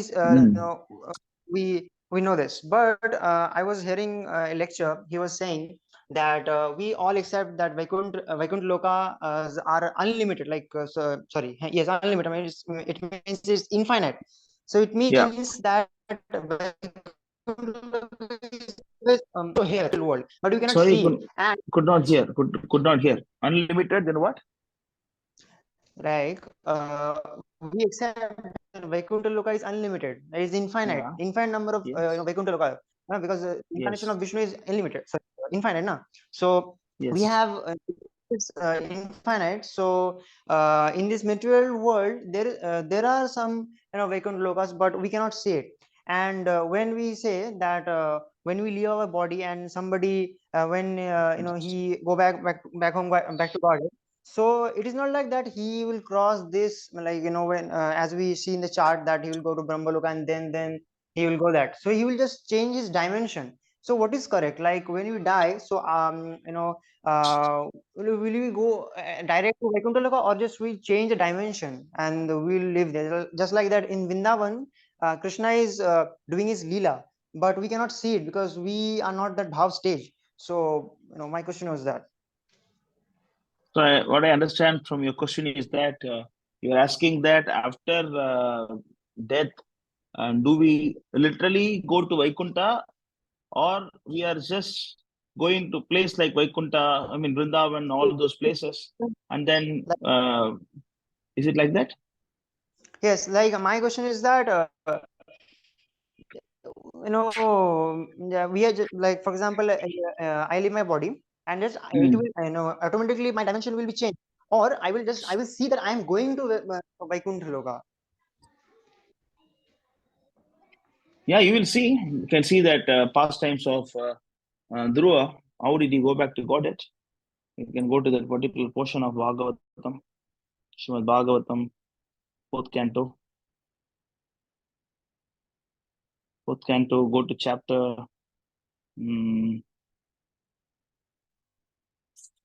12. Go to chapter 12.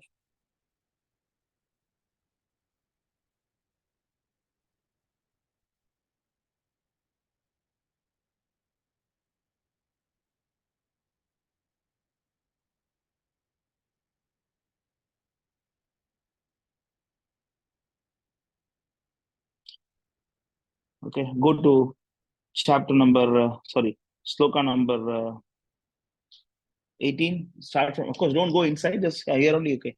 Just like that. Read 18. Can somebody else read? Because your network is not good. Sometimes it is breaking. Somebody else can read. Yes. Yes, Prabhu. Because of these transcendental bliss, incense tear flowed from his eyes, his heart melted, and there was a shivering and standing of the hair all over his body. Thus transformed in a trance of the devotional service, Dhruv Maharaj completely forgot his bodily existence, and thus he immediately became liberated from the material bondage. Next verse. As soon as Swami Prabhu, can you make that big one? Hare Krishna, Prabhu. As soon as the symptoms of Plus, his plus, control plus. Can you control plus or command plus? As soon as the symptoms of his revelation was manifested, he saw a very beautiful aeroplane coming down from the sky as it if the brilliant full moon was coming down, illuminating all the 10 directions. Next. Dhruva Maharaj saw two very beautiful associates of the Lord Vishnu in the plane. They had 4 hands and a one blackish bodily luster. They were very youthful and their eyes were like reddish lotus flowers. They held clubs in their hands and they were dressed in very attractive garments with helmets and they were decorated with the necklace, bracelets and earrings.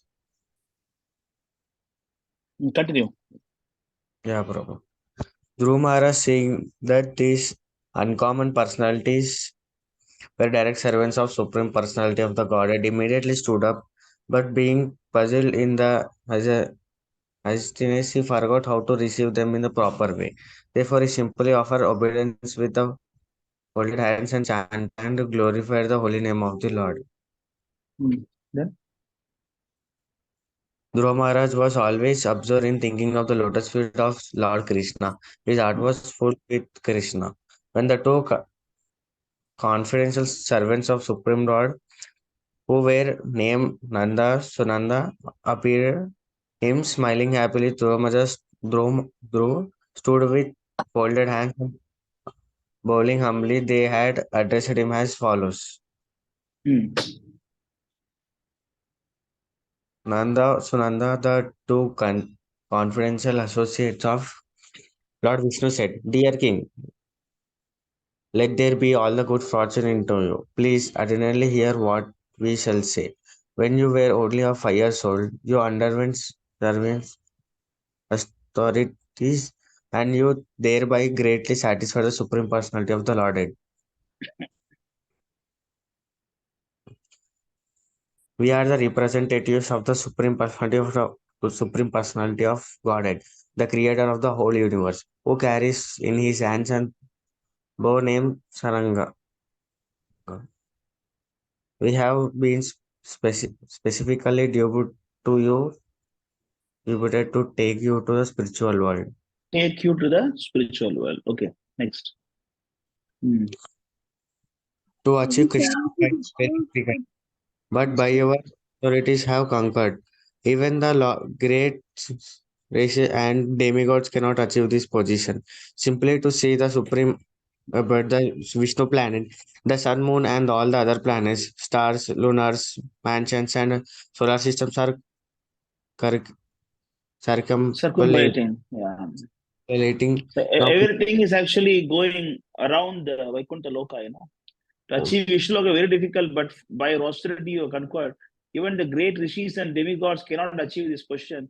Simply to see the supreme abode, the Vishnu planet, the sun and moon, all other planets, the stars and lunar, everything is going around Vishnu Vaikuntha Loka, Everything is going around Vaikuntha. So now please come. You are welcome to go there. Next, read the next one. Okay, dear King Dhruv, neither your forefathers or anyone else before you were achieved such a transcendental planet. The planet known as Vishnuluka, where Lord Vishnu personally resides, is the highest of all. If it is worshipable by the inhabitants of all other planets within the worship, please come with us and live there eternally. Yes. Oh, immortal one, this unique aeroplane has been sent by the Supreme Personality of the Lord, who is worshipped by the selected prayers and who is the chief of all living entities. You are the quite worthy to be aboard such a plane. The great says, Mahatreya continued.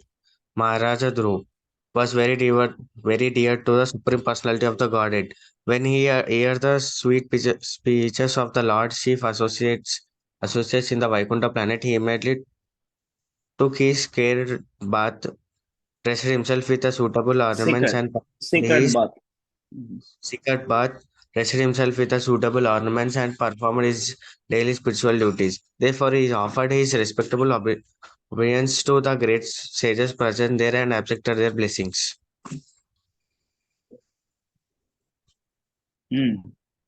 Before getting abroad, Dhruv Maharaj worshipped the aeroplane, circumambulated, and also offered obedience to associates of Vishnu.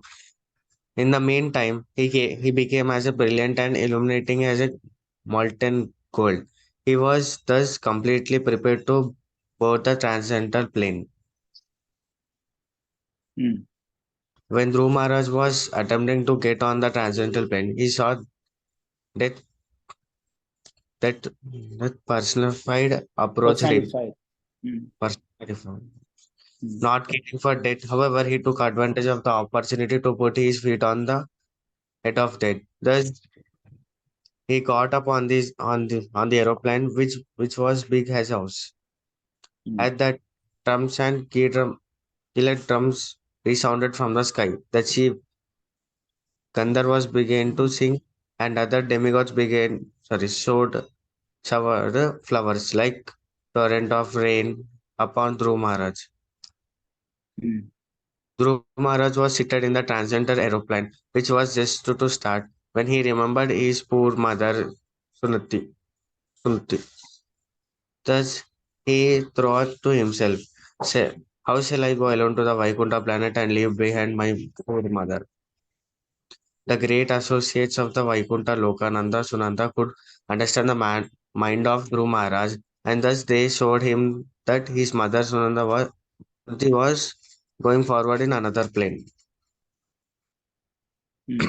While Dhruv Maharaj was crossing throughout the space, he gradually saw all the planets of the solar system, and on the path, he saw all the demigods in their aeroplanes showing the flowers upon him, showering the So flowers this starts from here. You see, literally it is going. It is not some change of dimension or something.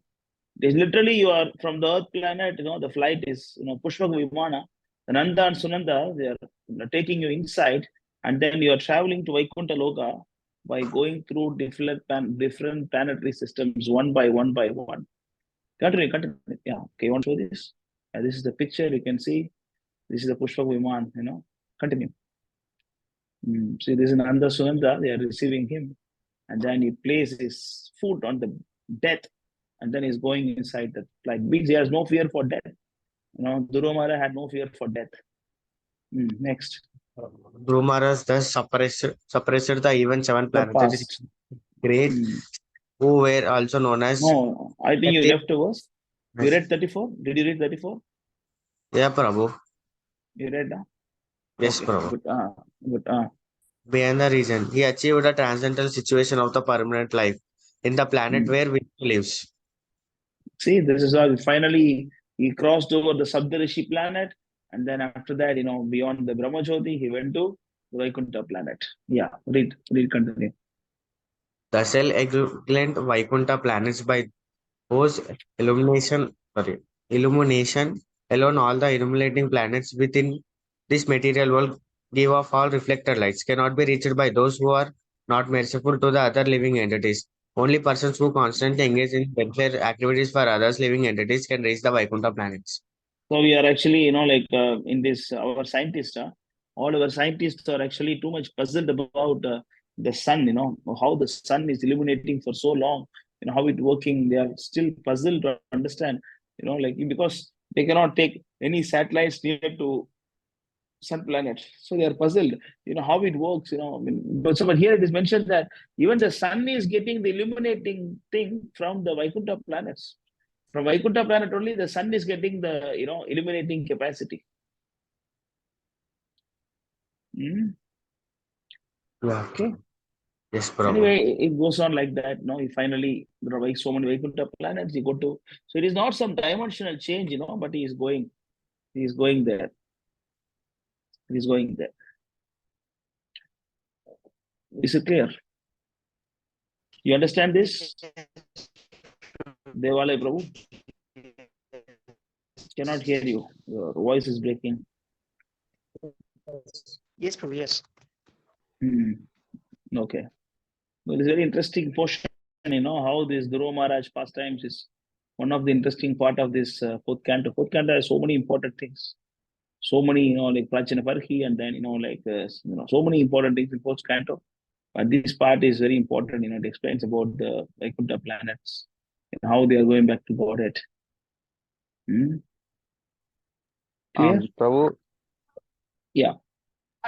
Yes. So so the sun gets its illuminating capability from the Brahma Jyoti, and the Brahma Jyoti also gets its effulgence from the Vaikuntha Loka. No. Who said like that? No, I think is it mentioned like that in the verse? No, Prabhu, not in this verse, but actually in one area it was mentioned that the sun gets its illuminating potency from the Brahma Jyoti. If it is mentioned like that, it is all right, but it is all same, because even what is Brahma Jyoti? It's the effulgence from the body of Krishna. So it's all okay. Basically, it's all coming from Vaikuntha planet. Okay, okay. Yes, Prabhu. In other words, it is coming from the body of the Lord. Yes, Prabhu. And from the body of the Lord, all the suns and all the planets, they are getting the power of, even the moon, everybody, earth, everything is getting the illuminating capacity from the Lord. Yes, Prabhu. Yes, Prabhu. Yeah. Yes, Prabhu. Prabhu, I would like to, Ganga Prabhu is here, so he wanted to maybe associate with you also. So I spoke to him in the morning, and that time Shama He's Govind late Prabhu. this week, huh? Yes, Prabhu, he's a little late, but I messaged him and he joined, Prabhu. Okay, good. Yes, Prabhu. Very, very nice boy.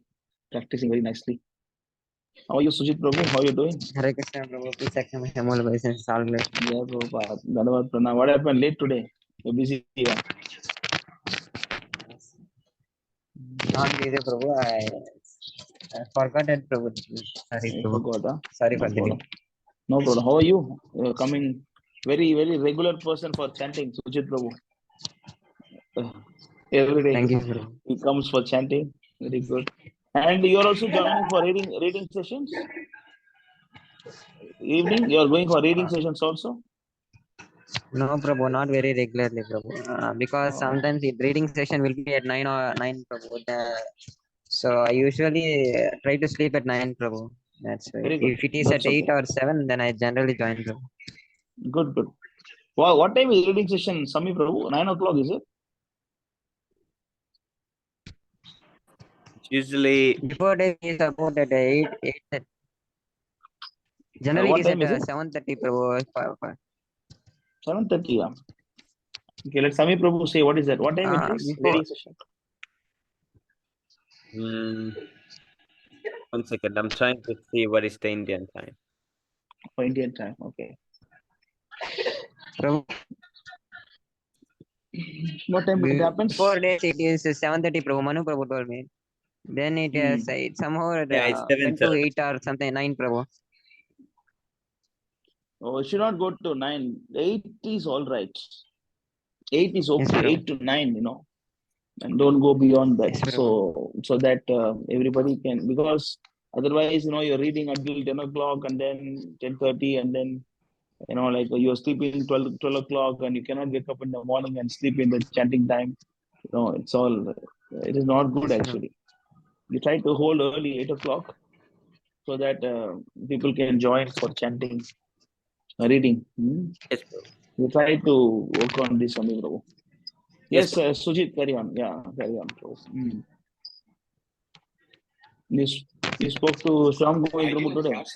Could you try again? You spoke to Shyam Govind today? Yes, Sorry, Prabhu. I'm still not sure about that. Why this? I think some computer is hearing our Krishna conscious talk. No. Yeah, this one, what is it called? The Apple Assistant. Siri. Siri automatically comes in. I don't know how to close this. Siri is disturbing. Okay. Yes, Prabhu, carry on. Everywhere women problem, Prabhu. No, I have male voice. I don't have female voice. Okay, Prabhu. Even my Google Assistant is actually male voice. I don't like to have the female voice. I feel like woman is guiding me. I don't like that. Yes, Prabhu. Yes, Prabhuji, I have also same thing. I have male voice, Google Assistant, and everything. Yes, Prabhuji, everything is male voice in my mobile. Yes. So, tell me, Sujit, how is everything going from your side? When you're coming, Now Pondicherry? I don't know, Prabhu. I wish to come maybe after my education, Prabhu. Why? Why so long? You come sometime now. You come for 3-4 days. Come and associate with the devotees. I will definitely try, Prabhu. Whenever it is possible, I will definitely try to save Hyderabad, money. is it? Hyderabad, no, right? Not Hyderabad. Near Nellore. No, bro. It's Kadapa. Kadapa. Oh. That is a place of our Vinod Krishna Prabhu also, no? Kadapa. We have Vinod Krishna Prabhu is in Kadapa, is there. You know Vinod Krishna Prabhu? No, no, Prabhu.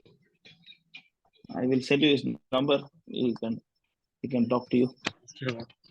I'll ask him to call you and talk to you.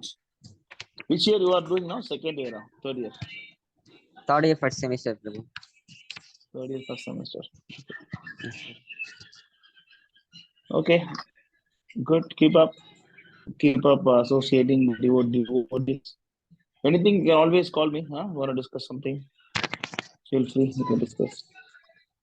Okay, thank you, everyone. If nothing much, we can wind up. Thank you so much, Prabhu. Hare Krishna.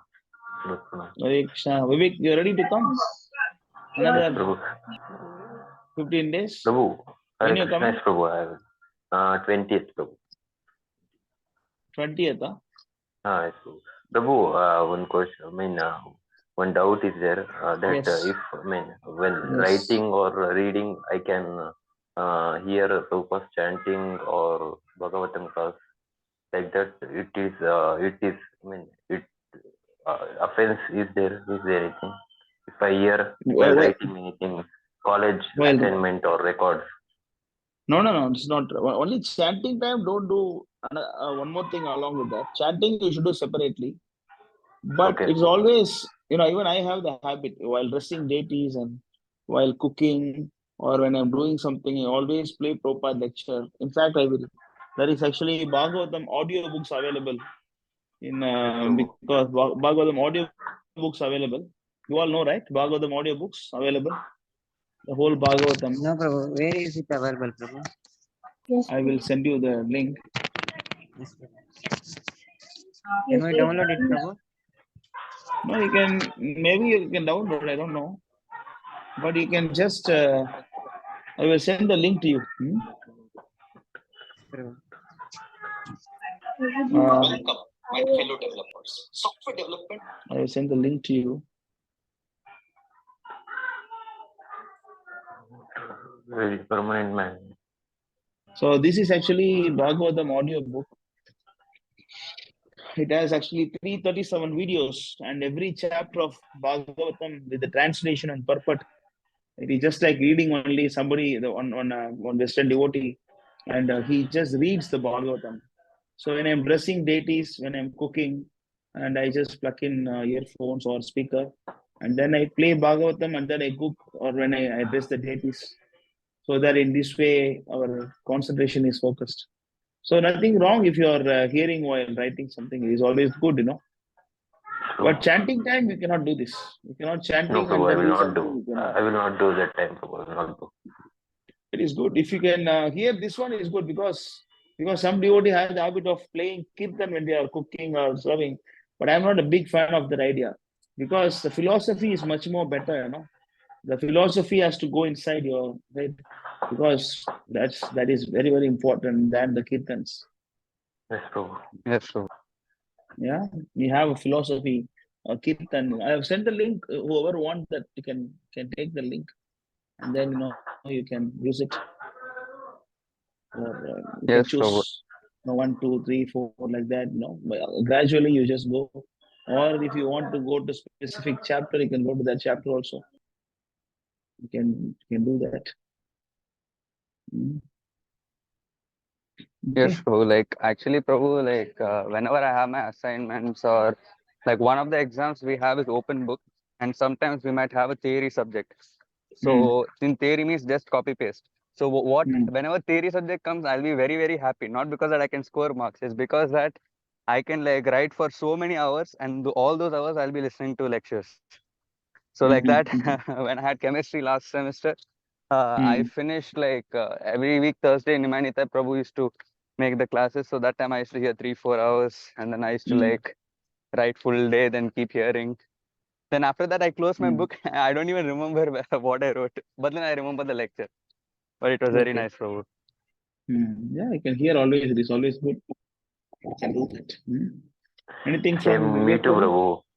Yes, Prabhu. Yeah. I am also like working nags all the time. I will hear the Varnashram system. So, by Tatrit Prabhu. That I heard series 5 series I completed. by studying, guys. Yeah, you can hear that. You can hear anything. Philosophy is always better, no? Because the name of hearing kirtan, sometimes we're also enjoying the senses, going into passion, and but the philosophy is always divine. That will purify you much more better. Yes, Prabhu. Prabhu, Thank you, Prabhu. actually, Prabhu, before I used to sometimes hear kirtan, but I was not interested that much in the starting kirtans and all. But then afterwards, I only focused on listening to Prabhupada kirtans mostly because everyone else who did at that time they deviated.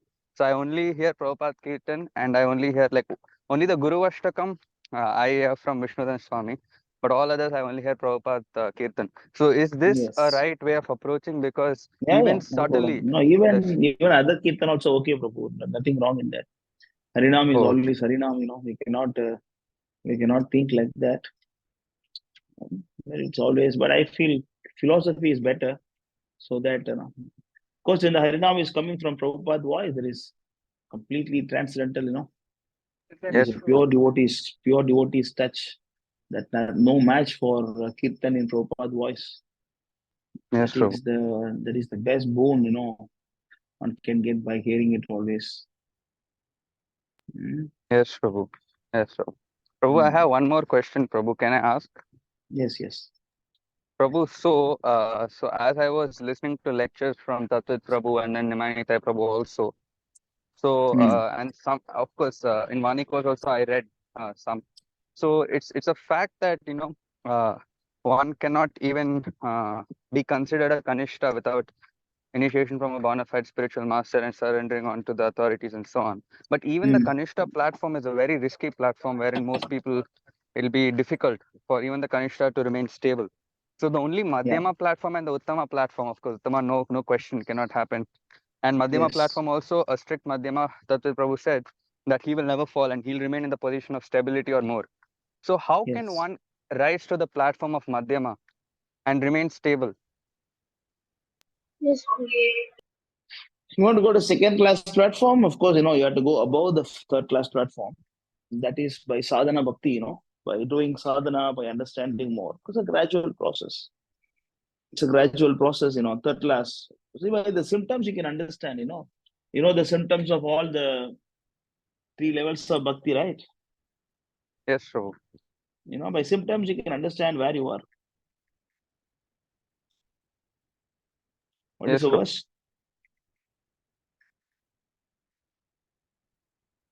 What is the verse? 3 kind of devotional service.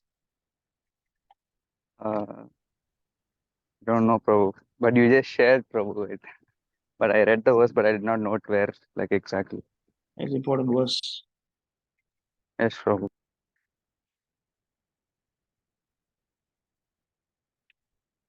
It is actually 11 to 47.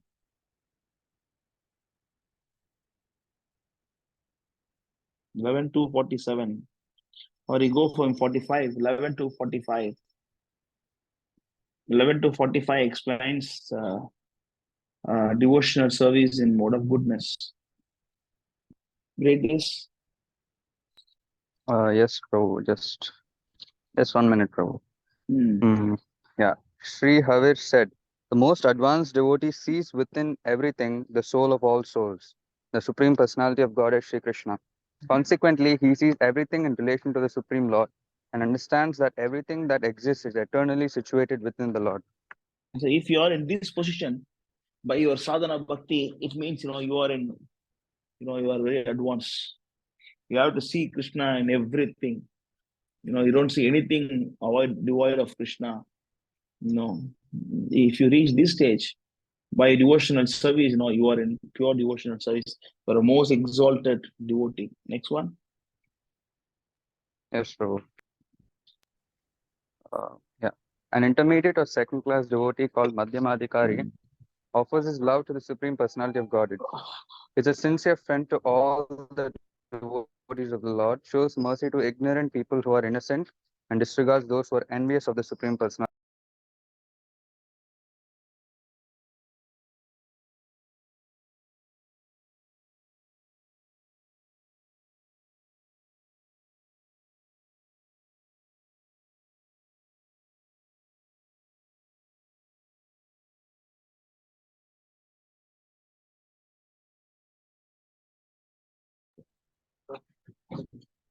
Oh, correct. Yes, Prabhu, you read this? Yes, Prabhu. So Yes, this Prabhu. is actually a second-class platform. So second-class platform, you are trying to become a friend of every living entity. Friend means you want to help everyone, and then you want to, for now you want to preach everybody. Like the second-class devotee is trying to be a friend of everyone by preaching. Why you preach? Why you book distribute? You distribute book to become sincere friend of all, everyone, so that you want to show mercy to ignorant people, and then innocent and disregard those who are envious of Supreme Lord.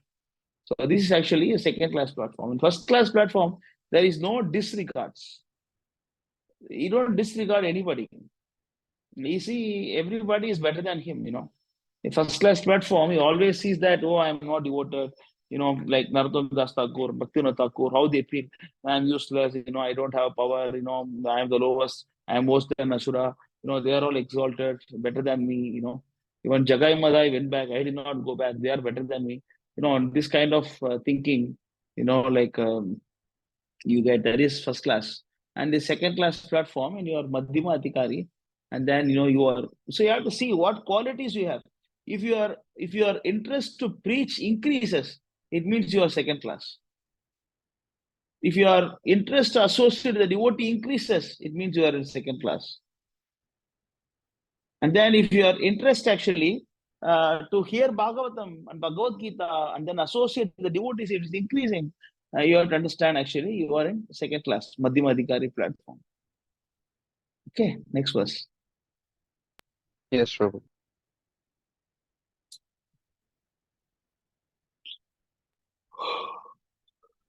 Yes, Prabhu. A devotee who faithfully engages in the worship of the deity in the temple but does not behave properly towards other devotees or people in general is called a Prakrita Bhakta, a materialistic devotee, and is considered to be in the lowest position. So you stay in the temple and fight with all the devotees. They stay in the temple and fight with all the devotees. And in the name of devotional service and serving spiritual master, and they make a big mess. They don't respect devotees. They don't respect the spiritual master. They don't do all this at the same time. And they say, Prabhu, I'm cooking for Krishna. I'm doing the deity service. I'm actually going for book distribution. I'm doing this, I'm doing that. But they always fight with everybody in the world. They want to fight. They always want to establish that they are better. On the other hand, if you are developing patience and tolerance to understand that, okay, this is none of my business. If Krishna has to protect me, I don't need to protect myself, and I need to serve him. And let me preach as with my best capacity. This third class devotee, you don't preach. Preaching requires a lot of tolerance and patience, This third class devotee always want to prove he is better than others. He always want to get serviced. He don't like to serve others. He always want to be served. This third class. You don't like to serve others. But in second class platform, you always want to serve others. You don't like to be served. So you have to understand, by your sadhana bhakti, what is your consciousness now? You are the judge for yourself. And it is not like a running race. Okay, third prize, second prize, and first prize. It is not like that. Or he is actually, like Kanishta is Madhyama, is Uttama. No, it is actually a process. It's actually, a degree, Understand what I'm saying? Yes, it is not actually he's Madhyama, he's Kanishta, no, it's not like that. You are actually you are transiting from third class to second class. You are not a third class, you're not a second class, but you are gradually going above. So it means you will have some qualities of third class and some qualities of second class. And sometimes your third class quality is increasing and second quality decreasing, means you're traveling down. If third class quality is disappearing and second class quality increasing, it means you are actually traveling up. It's a degree, It's like degrees, 1 degree, 2 degree, 3 degrees. It's like that. It's not that first, second, third. No, it's not like that. So you have to understand gradually, day by day, am I developing the desire to preach? Am I developing tolerance? Am I developing, patience? So You are the judge for yourself, and then don't get puffed up by the now I'm second class. Now. It means immediately become third class. the moment you Prabhu. think that I got second class classroom, I become good. I got second class devotee now. It means immediately become third class. you know. So you judge Prabhu. yourself, and then focus on your minus points. Don't focus on the plus points. Focus on what you don't have, and you try to develop that particular quality. That is possible by course. There is no special course for that. The same thing for everything, Shravanam and Kirtanam only. Simply by hearing and chanting day by day by day by day, that gradually, your conscious is getting, like you are becoming Krishna conscious, So how much Krishna conscious you are? You're 1%, 2%, 3%, 5%, 10%, and 20%, 30, 40, 50, 60, 70. That is actually the meaning of third class, second class, and first class. First class devotee is Uttama Adhikari, is almost Krishna consciousness or completely Krishna conscious. Or Madhyam Adhikari is actually 50-60% pass mark. He got pass mark, he's standing there 60%, 70%, 65-50% is standing. Whereas the Kanishta is actually fail, is below. Or anytime you can fail, border mark, he's standing in the border, 50%, you're standing in 50%. You can fall down any time to 30, 40, 25. That's why you should neglect. That is why it is mentioned in Chaitanya Charitamrita that even if you become exalted devotee, still you must associate with the devotees of the Lord. Yeah. Even if you become I have exalted. one question. I have one question. Yes. My one friend actually teaches the principles of this Krishna consciousness. So I was like, I told her that you can chant Hare Krishna, and she's telling not only Hare Krishna we can chant, we can also chant her other mantras and get the same benefit. So should I preach to her or stop? What do you want to chant? Prabhu, so he's telling that Apart from Krishna's name, what mantra you want to chant?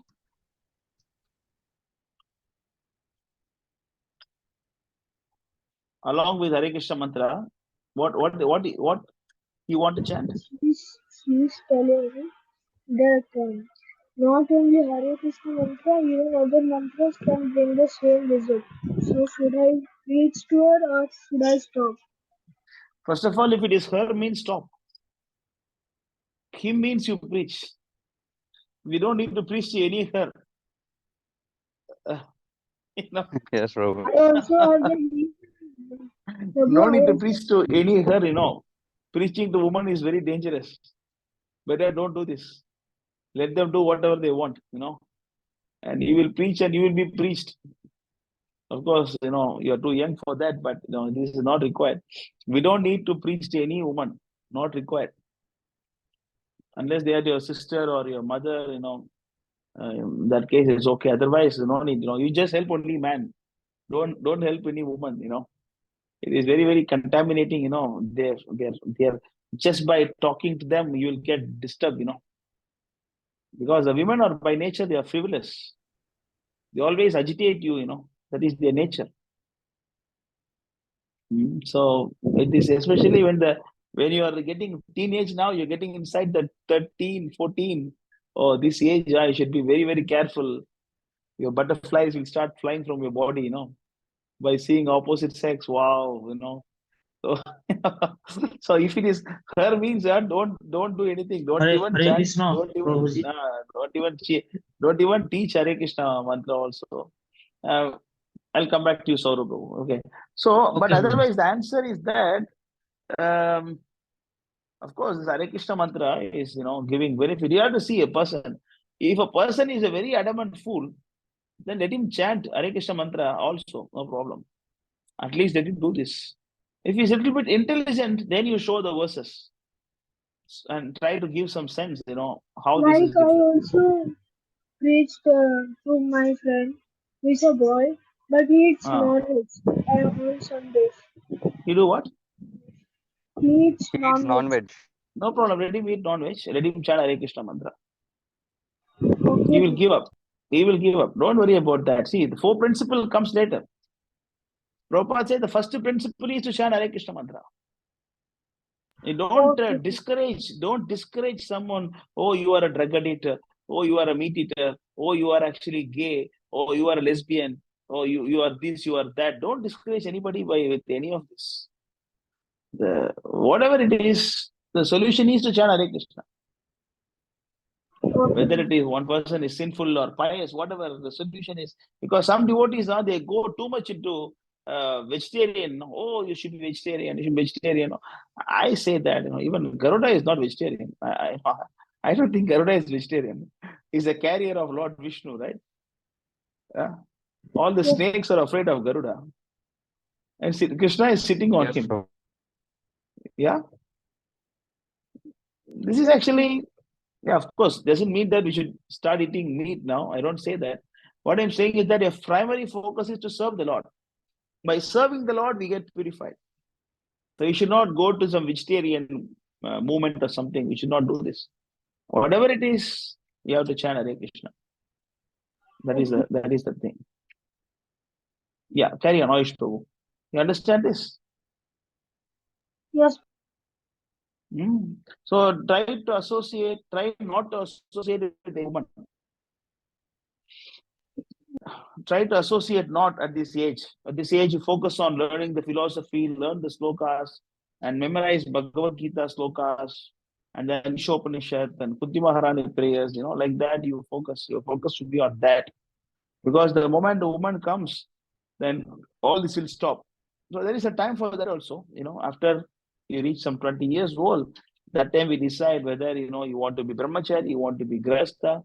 That is after 23, 24, that time we can discuss. So until then, you should always stay away from women. You know this verse? Yes. This is actually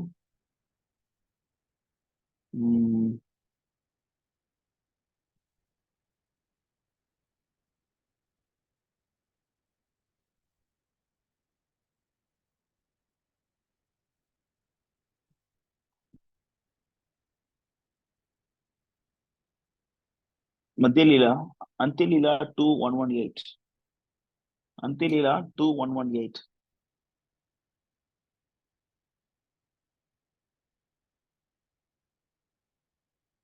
Not 11:8, 118. 118.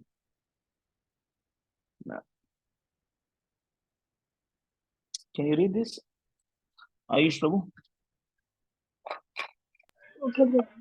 So strongly do the senses appeal to the objects of their enjoyment that indeed a wooden statue of woman attracts the mind of even a greatly saintly person. Even a wooden statue a woman can attract a great saintly person, You are just a teenager in your early teen, no? Just now only you're becoming a man, you're transiting from a child to man now.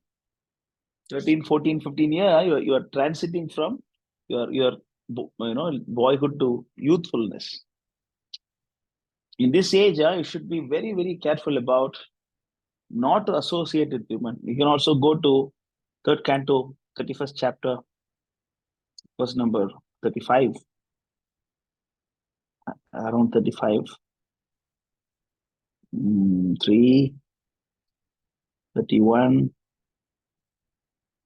30,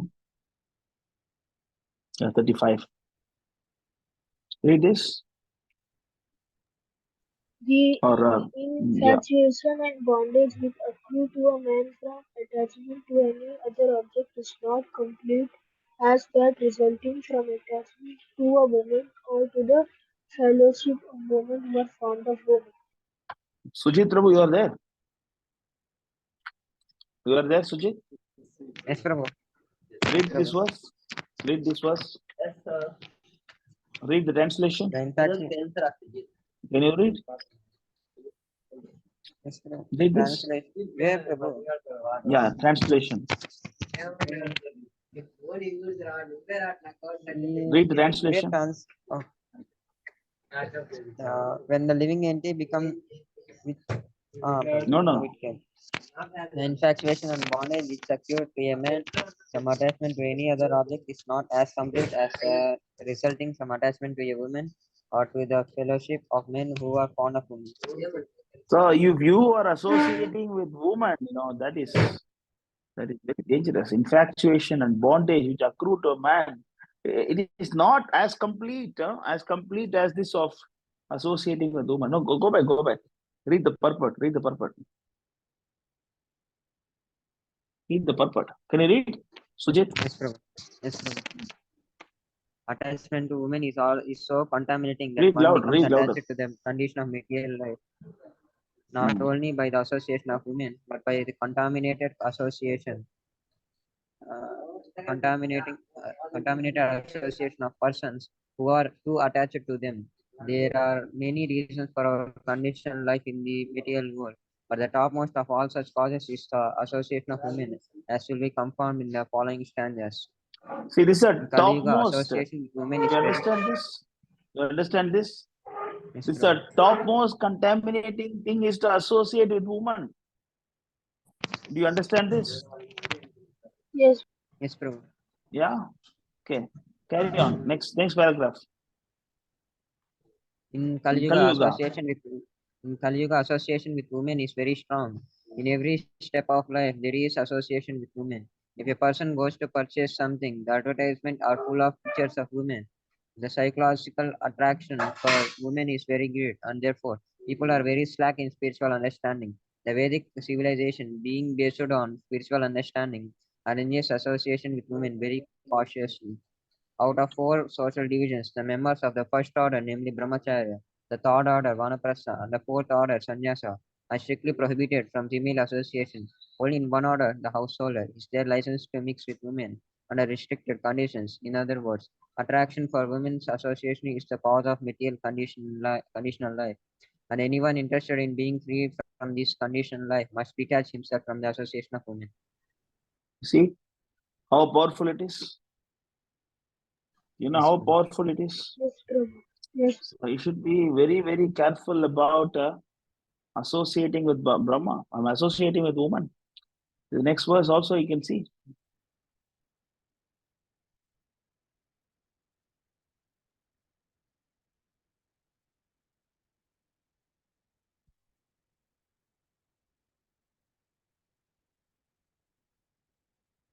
See the next verse. Read. Ayush, you want to read? Prabhu, can I read? Yeah, you can. Yes, Prabhu. At the sight of his own daughter, Brahma was bewildered by her charms and shamelessly ran up to her in the form of a stag when she took the form of a hind. What is a stag, Prabhu? Stag means male. No, Male deer. Oh, male deer. Okay. Yes, Prabhu. Yes, Prabhu. So when she took Can I a read the form purport? of, no, it's okay. When he took a form of actually, female, deer, and then he was running behind her in the male deer, and then she was, yeah. Read the next one. Yes, The Prabhu. purport you can read later, no problem. Go to the next verse. Yes, Prabhu. Yeah, okay. Amongst all kinds of living entities begotten by Brahma, namely men, demigods, and animals, none but the sage Narayana. Okay, 1 minute. None but the sage Narayana is immune to the attraction of Maya in the form of women. Oh, wow. See, nobody except Narayana Rishi. Nobody except them. Nobody can protect themselves from the like a form of woman. So it is very, very powerful. That's why we should be very, very careful. Next verse. Yes, Prabhu. Asami Prabhu, can you? Okay. Yes. Just try to understand the mighty strength of my Maya in the shape of a woman. who by their mere movement of her eyebrows can keep even the greatest conquerors of the world under her grip. Like Cleopatra, so many things, right? Yes, Prabhu, yes. Big emperors. They're controlled by the women. Yes, Prabhu. Next.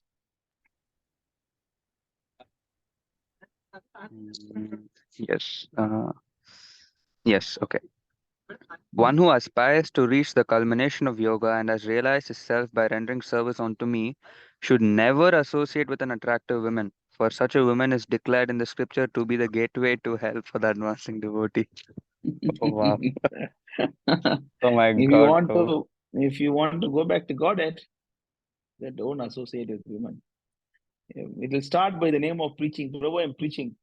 I'm preaching, Prabhu. I'm giving Krishna consciousness. I'm discussing about philosophy. I'm discussing about designing. It will start like that. Then you'll become their maid servant. Next verse. Yes, Prabhu. Sami Prabhu, could you just, yes, okay.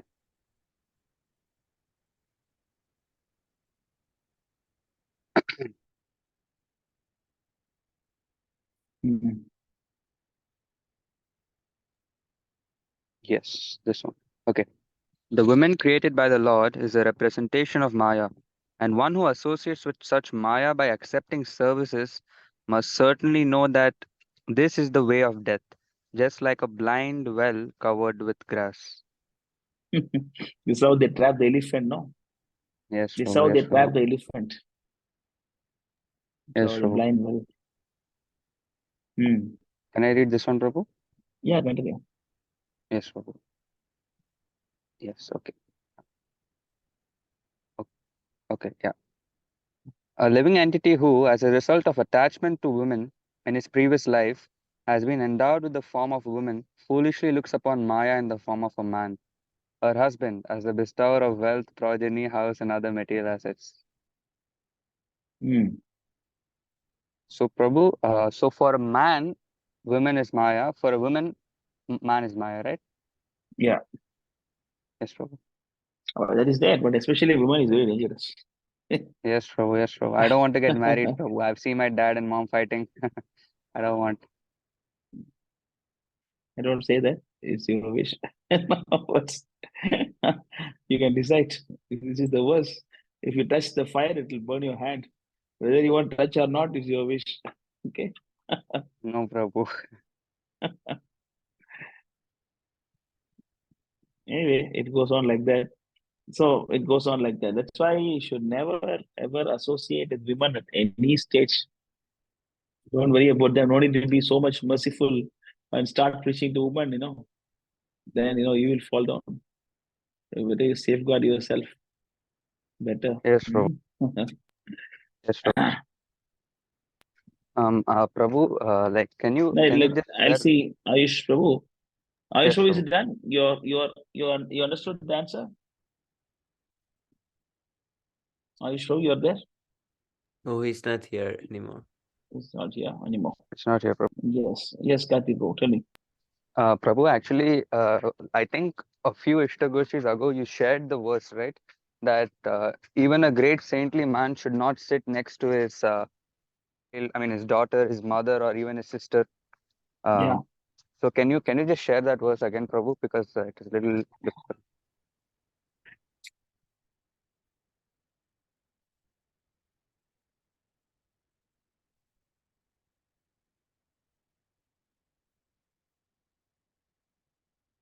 You're taking, is it? Swami Prabhu, you know the verse, right?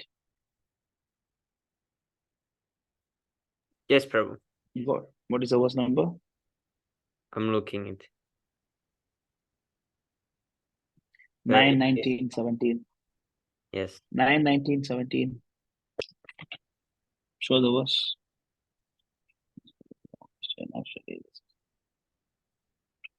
After this, I will answer your questions, Saurav Prabhu. Please wait. Yes, Prabhu. Can I read, Prabhu? Yeah. Yes, Prabhu. One should not allow oneself to sit on the same seat, even with one's own mother, sister, or daughter. For the senses are so strong that even though one is very advanced in knowledge, he may be attracted by sex. It's happening already, many people are doing this. Yes, Prabhu. At least few people are doing this, I can say. Actually, It's Prabhu, not a very common thing, but it is strong. Prabhu, I just Yes. want to share one thing, Prabhu. So, like before coming to Krishna consciousness, like I was thinking, you know what, I really like Jesus Christ, you know. So I think I want to become Christian. This is when I was 13 years old or 14 years old. And even when I was like 5, 6 years old, I used to look at Jesus Christ and think, wow, you know, maybe very nice. But then when I when I was 14 years old, when I researched about the Catholic Church, they abuse so many children. And then now recently, I shared a post in the I shared a post with Sami Prabhu, the Pope, who's supposed to be, you know, the representative of the Acharya Jesus Christ. He said that we should bless those in the who are like doing gay marriage and lesbian marriage. And now they're going to approve this in the Catholic Church, and this Pope is saying. So this is Yeah, unfortunate, Prabhu. because when they themselves are, contaminated, how they can, Yes, Prabhu. Yes. So we should be very careful about association with opposite sex. Is those concerned? It is very, very dangerous. This how every devotee fall down, Yeah, you can accept woman and still you can continue Krishna consciousness, no doubt about that. But it's not going to be easy. It is Yes, very, Prabhu. very, very, very difficult, more than you think of. You may think that it is difficult, but it is more difficult than that. Yeah, it Yes, is. Prabhu. Especially that is why the verse I always show the verse that Niskinchanasya Bhagavad Bhajanonmukasya Parambaram Jigmasu Bhavasagarasya. This verse, like one devotee was actually, he said that this verse saved him. He was supposed to go to his relative house or somewhere, and he said that after they showed the verse to him, he canceled his ticket and he started coming to the temple to stay because he wanted to become brahmachari. He said, "No, I want to become brahmachari, but I want to go for the marriage." He said. He said like that. I want to go for, I want to be brahmachari, Prabhu, but this marriage I should not avoid. I must go for this marriage. And I showed this verse to him. Madhya Leela 11:8. CC Madhya Leela 11:8. This verse I showed him. After seeing this verse, he said, Prabhu, I cancel my ticket. I'm not going for the marriage. He said that. He saw the verse 11:8. Madhya Leela. Who is not sharing? Not sharing? Okay. Niskinchanasya Bhagavad Bhajanonmukasya Parambaram Jihvasu Bhavasagasya. Next one. Sandarshanam Vishayina Ashayoshitaam cha ha hanta hanta Visabhakshano api asadu. Translation. Can I read, Prabhu? Yeah. Greatly lamenting, the Lord then informed Sarvabhama Bhattacharya, alas, for a person who is seriously desiring to cross the material ocean and engage in the transcendental loving service of the Lord without material motives, seeing a materialist engaged in sense gratification or seeing a woman who is similarly interested is more abominable than drinking poison willingly. So better you drink poison rather than associating with woman. This is Chaitanya Mahaprabhu, his version. Chaitanya Mahaprabhu is telling to Sarvabhauma Bhattacharya to associate with materialistic people, is very, very dangerous. Like this is equal. Associating with women and associating with karmis, so these two are very dangerous.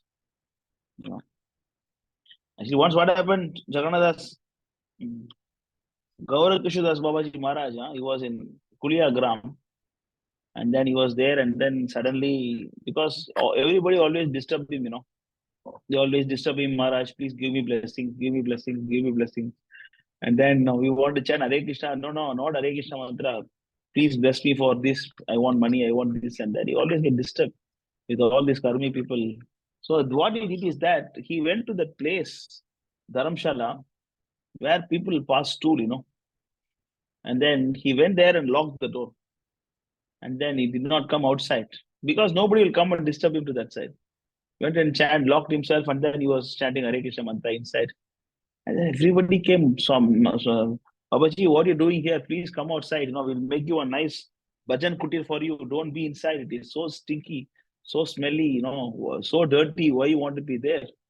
Then actually, Babaji Maharaj said that my association of this materialistic people is more stinky and dirtier than this.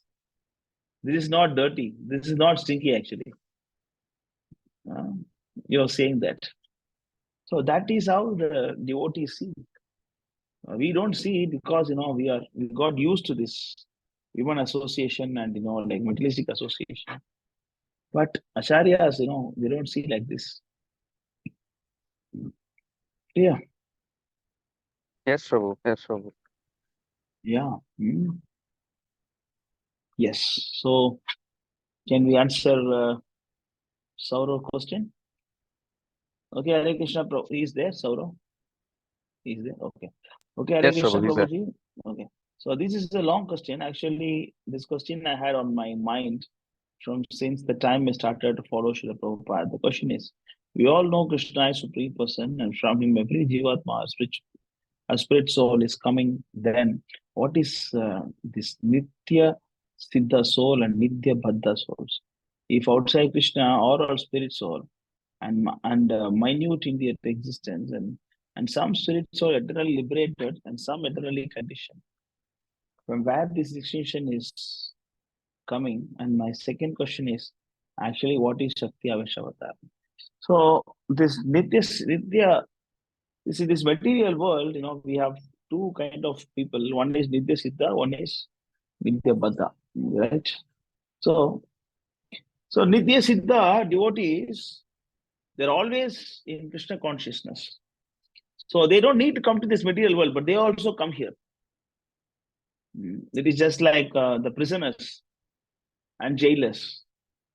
The jailers, they don't need to be in the prison at all. Why they have to be in the jail? Because they are in the jail to help the prisoners. And similarly, to help all the conditioned souls, the Nitya Siddha devotees, they come down representing the Lord. Acharya Maham Vijaniyam. So they are representing the Saksha Daridvena Samastha Saster. So the representing Krishna, they come here, but they are already liberated. Nitya Siddha. It means, Nitya Siddha means nothing can actually contaminate them. Nothing can contaminate them. Like we can be contaminated. Prabhuji, I means like how they attain this position, these Nitya persons, how they attain this position. I mean, how they attain this position that they are Nitya Siddha. Nitya Siddha means there is no question of attaining. The moment you use the word attain, means they are not Nitya. You understand? Okay. You understand or not? Okay, bro. If you say, I become man, it means you are not a man now. You understand? I will become man. Or I became man when I was 5 years old. It means until 5 years, you are not a man. Correct? Yes, sir. If Nitya Siddha attained the position of Siddha, it means they are not Nitya Siddha. They are always like so Prabhuji, is this mean that they are some different kind of soul? They are of course, they are very special. They are very special. They are the topmost devotees of Krishna, the top-notch devotees. They are not like us. They are top-class devotees, the Manjaris and Gopis, like Ananga Manjari, all Rupa Manjari, Kamala Manjari. Bhaktivinoda Thakur is Kamala Manjari, and the Rupa Goswami is Rupa Manjari. And everybody is different, like different roles to play. And then Nanda Maharaj, all of them, they don't get contaminated. They come and take birth here again. The top-notch devotees of Krishna, they are called Nitya Siddha. Whereas we are Nitya Baddhas. Sometimes we get bewildered. So they don't become Nitya Siddha, or nobody become Nitya Baddha. They are like that by nature. Mean Prabhuji, like they always like this. All the time they are like this. Yes. Yes, that is why that is the meaning of Nitya Siddha. Nitya means always. Nitya means eternally. Okay. Eternally they are Siddha. And there are some people eternally Baddha, always contaminated. So we are Nitya Baddha. They are Nitya Siddha. But We can be but contaminated. Yeah. But Prabhuji, I heard somewhere that Prabhupada is saying that all these Gopabalok, all these cowherd boys who are playing with Krishna in Vrindavan, like they are like doing some past activity. They are like doing very much high kind of austerity. So after that, they attend that position, right? Now that is, I mean, that's how it look like, you know. Like it is also mentioned that when Rama Avatar time, you know, like some rishis and they wanted to be with Krishna, they wanted to marry Ramchandra, you know. And then Ramachandra said, Veka Patni Vrata, next when I come next time, next incarnation, I will marry you, I will satisfy you. So these are all external conditions, you know. Externally, when the Lord appears, he makes so much of dramas, you know, to make some flow. Oh, he got cursed. Like Krishna also got cursed, now. Gandhari cursed Krishna, right? Yes, Prabhuji. How can someone can curse? Now these are all leela in this material world, but we are talking about something in the spiritual world, you know. We're talking about what happened in Vaikuntha, what happened in Goloka. You know, that is their position. They could have come like that, you know, just to show. Yes, Prabhuji. Yeah. Prabhuji, I also heard that all these Nitya Siddha people, they are like directly coming from Balaram Prabhuji. And they are like expansion of Balaramji. This is true. I don't know. I never that. If you can show me the context, then I can see. I don't remember hearing like that. If you can show me the context, then I can see that. Okay, Prabhuji. I think Saurabh Prabhu is trying to say that the eternal pure devotees, the pure acharyas, they're representative of Nityanand Prabhu's mercy. I think it's like that. Is it like that, Prabhu?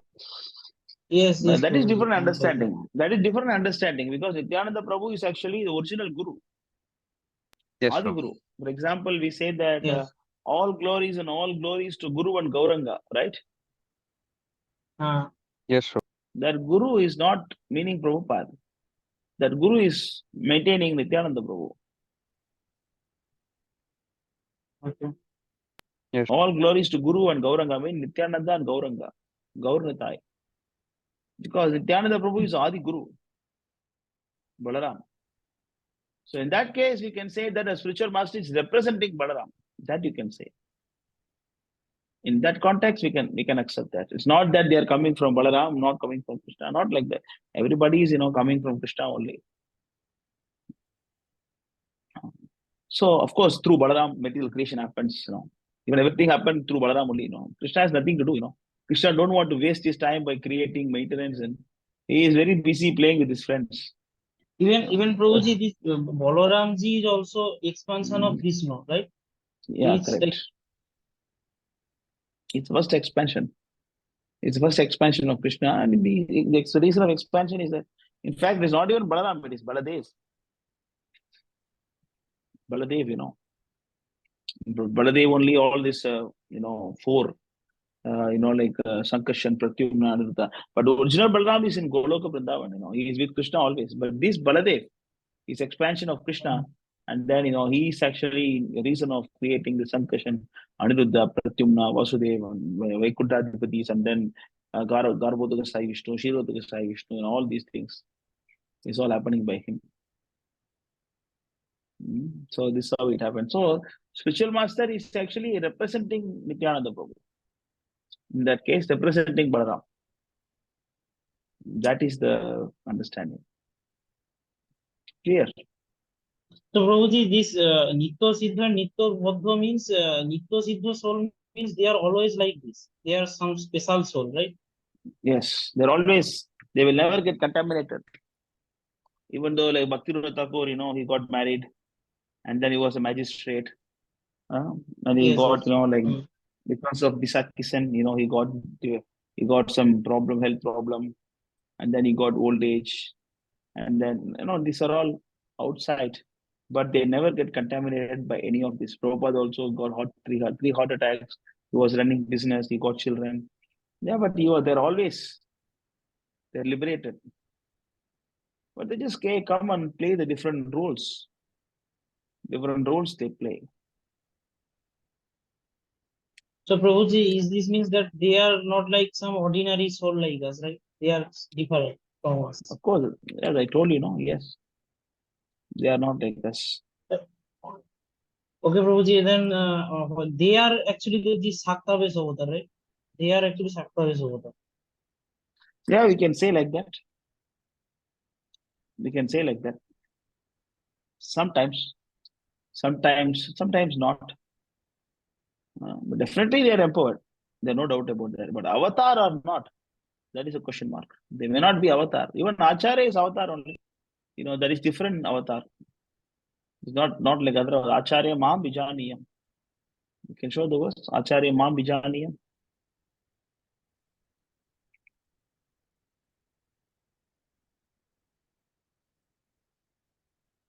No, Prabhuji, as far I know, I read somewhere that this Saktaves avatar means some empowered living entity sent by Krishna in material world. Yeah. It's not just empowered, no. It's not empowered. It is actually empowered in a particular department 100%. That is Shakti Yes, Prabhu. Avatar. You see this translation? Read this, Sorrow. One should know the Acharya as myself and never disrespect him in any way. One should not envy him, thinking him an ordinary man, for he is the representative of all the demigods. So in this way, you can say he's an incarnation, something, but he's not exactly the. Doesn't mean that acharyas are. For example, Prabhupada also wrote so many literatures. He's empowered. Unless he's empowered by Krishna, how he can write? But Vyasadeva is called as literary incarnation. He is Sakti Avatar. He's completely 100% he is empowered in particular department. He is Shakti Avatar. But acharyas are generally empowered to deliver the fallen conditioned soul. So they have capacity to preach, dance, and sing, and to cook, and then to pre, and then they have skill. They got sometimes they have even possess the Ashtama Siddhi also. Sometimes they can, you know, like wake up someone who is dead. They have got so many skills like that, you know. So that is different. You cannot say all the acharyas are Shakti Avatar. You cannot say that. Shakti Avatar means like Parasuram. You know, he is given complete in charge. You know, like Kshatriya skill, and then Vyasadeva. So likewise, no, they are empowered in a specific department, 100%, to help people. Clear.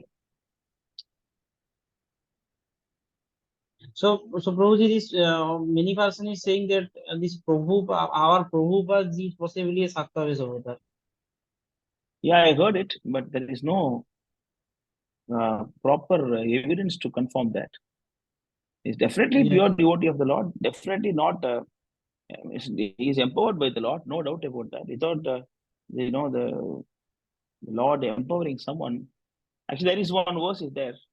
Without the Vishnu Sakti, without the power of Vishnu, nobody can convert a meat eater to a devotee.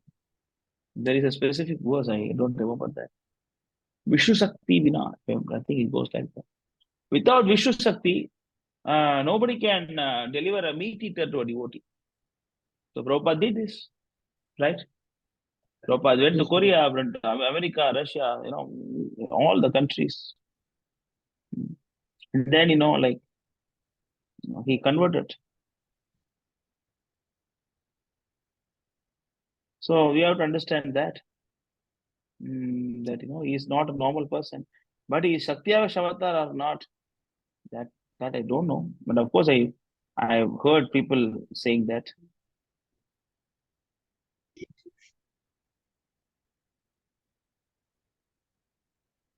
Is it clear? Prabhuji, okay, Prabhuji, I understand these things. So I have actually another question. So this thing actually I asked many one, but no one can clearly give any answer. So we are like following Vaishnava, we are following Vishnuji, right? So We're following? we are following like we are Vaishnavas, right? Like we are following Krishna, Vishnu. So there are these different these Shaktas and Shaivas, and they have like their own some kind of Puranas and thing like that. So on those Puranas and on the Shastra, their writer like wrote that that some like some Puran, like there is this Kalika Puran. They are saying that this Mahakali is the supreme. There is this Shiv Puran, like saying that Shiv is supreme, his abode is supreme, and nobody is above him. In Kalika Puran is saying that Ma Kali is supreme, her abode is supreme. Like why? Like from where this if Krishna is supreme, then how they are supreme? From where these things are?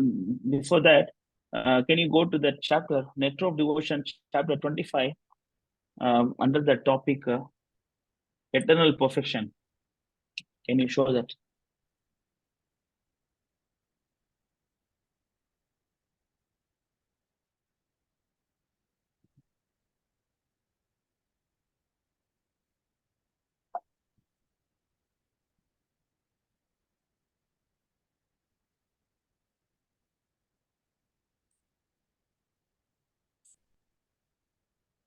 Which part? This? There is a topic called eternal perfection, chapter 25 of Nectar of Devotion. This thing. Yeah, read from beginning. Persons who have persons who have achieved eternal blissful life exactly on the level of Sri Krishna, and who are able to attract Lord Krishna by their transcendental loving service are called eternally perfect. The technical name is Nitya Siddha. There are two classes of living entities, namely Nitya Siddha and Nitya Baddha. The distinction is that the Nitya Siddha are eternally Krishna conscious without any forgetfulness, whereas the Nitya Baddha are eternally conditioned souls are forgetful of their relationship with Krishna. The position of the Nitya Siddhas is explained in the Padma Puran in connection with the narration of the Supreme Personality of Godhead and Satyabhama Devi. The Lord tells Satyabhama, my dear Satyabhama Devi, I have descended to this earthly planet by the request of Lord Brahma and other demigods. Those who are born into this family of Jadu are all my eternal associates. My dear wife, you should not consider that my associates are ever separated from me. They are my personal expansions. And as such, you must know that they are almost as powerful as I am. Because of their transcendental qualities, they are very, very dear to me, as I am very, very dear to them. Anyone who becomes exhilarated by hearing of the pastimes of Lord Krishna when he was present on this earth with his associates is to be understood as Nitya Siddha or eternally perfect. So this is actually carry on. In the 10th canto, 14th chapter, verse 32 of Srimad Bhagavatam, there is this statement: how wonderful are the fortunate residents of Vrindavan. Can you read this chapter later? This explains very clearly about Nitya Siddha, Nitya Baddha, and all those things. Especially Nitya Siddha is explained very well. Okay, now we go to the next question. Go to Madhya Lila 21:45. Madhya Lila 21:45. Can you go? Not 21, 20. 20.145. Yeah. Read this. This is from Padma Puran. There are many types of Vedic literatures and supplementary Puranas. In each of them, there are particular demigods who are spoken of as the chief demigods. This is just to create an illusion for moving and non-moving living entities. Let them perpetually engage in such imaginations. However, when one analytically studies all these Vedic literatures collectively, he comes to the conclusion that Lord Vishnu is the one and only supreme personality of Godhead. So when you read one particular Purana, it appears that that particular God is powerful. See, just like until you understand Yes. the MLA, the P appears to be powerful. After you understand the minister appears to be powerful. When you know the chief minister, then the minister becomes useless before you. Understand? So this is why, like those who are devoting this, those who understand Kali, and they don't know. Actually, mostly, you know what, like in this age, nobody is worshipping Kali or Shiva. All of them by following the Shastras or Puranas. They just worship out of their own concoction. Like all this Shiva. Yes. Yes, Prabhuji, I understand. Yes, Prabhuji, like they are very much materially affected person. But like I actually engaged in some kind of discussion with some person. They are like from Shakto sect. Okay, means they are following this Kali, Ma Kali. So they show me some verse from some Kalika Puran or something like that. There it is saying that Kali is like supreme, like she is like the source of everything and like So that. that is what this verse is saying. This is what this verse is saying. When you read a particular Purana, each demigod is mentioned as appear to be like a supreme person. This is to create an illusion. This is just to create illusion for the moving and non-moving living entities. Let them perpetually engage in such imaginations. However, when analytically studies all literatures, let him read all the Puranas. Tell your friend, read all the Puranas. Then you understand that, like Krishna. So this is actually mentioned in Padma Puran. Another thing is that the Bhagavatam is the last Puran. This is not the first or fifth or sixth, last Puran. And that too, go to this Srimad Bhagavatam 111. Go to this 111 Srimad Bhagavatam, first sloka. See how the translation Prabhupada is giving.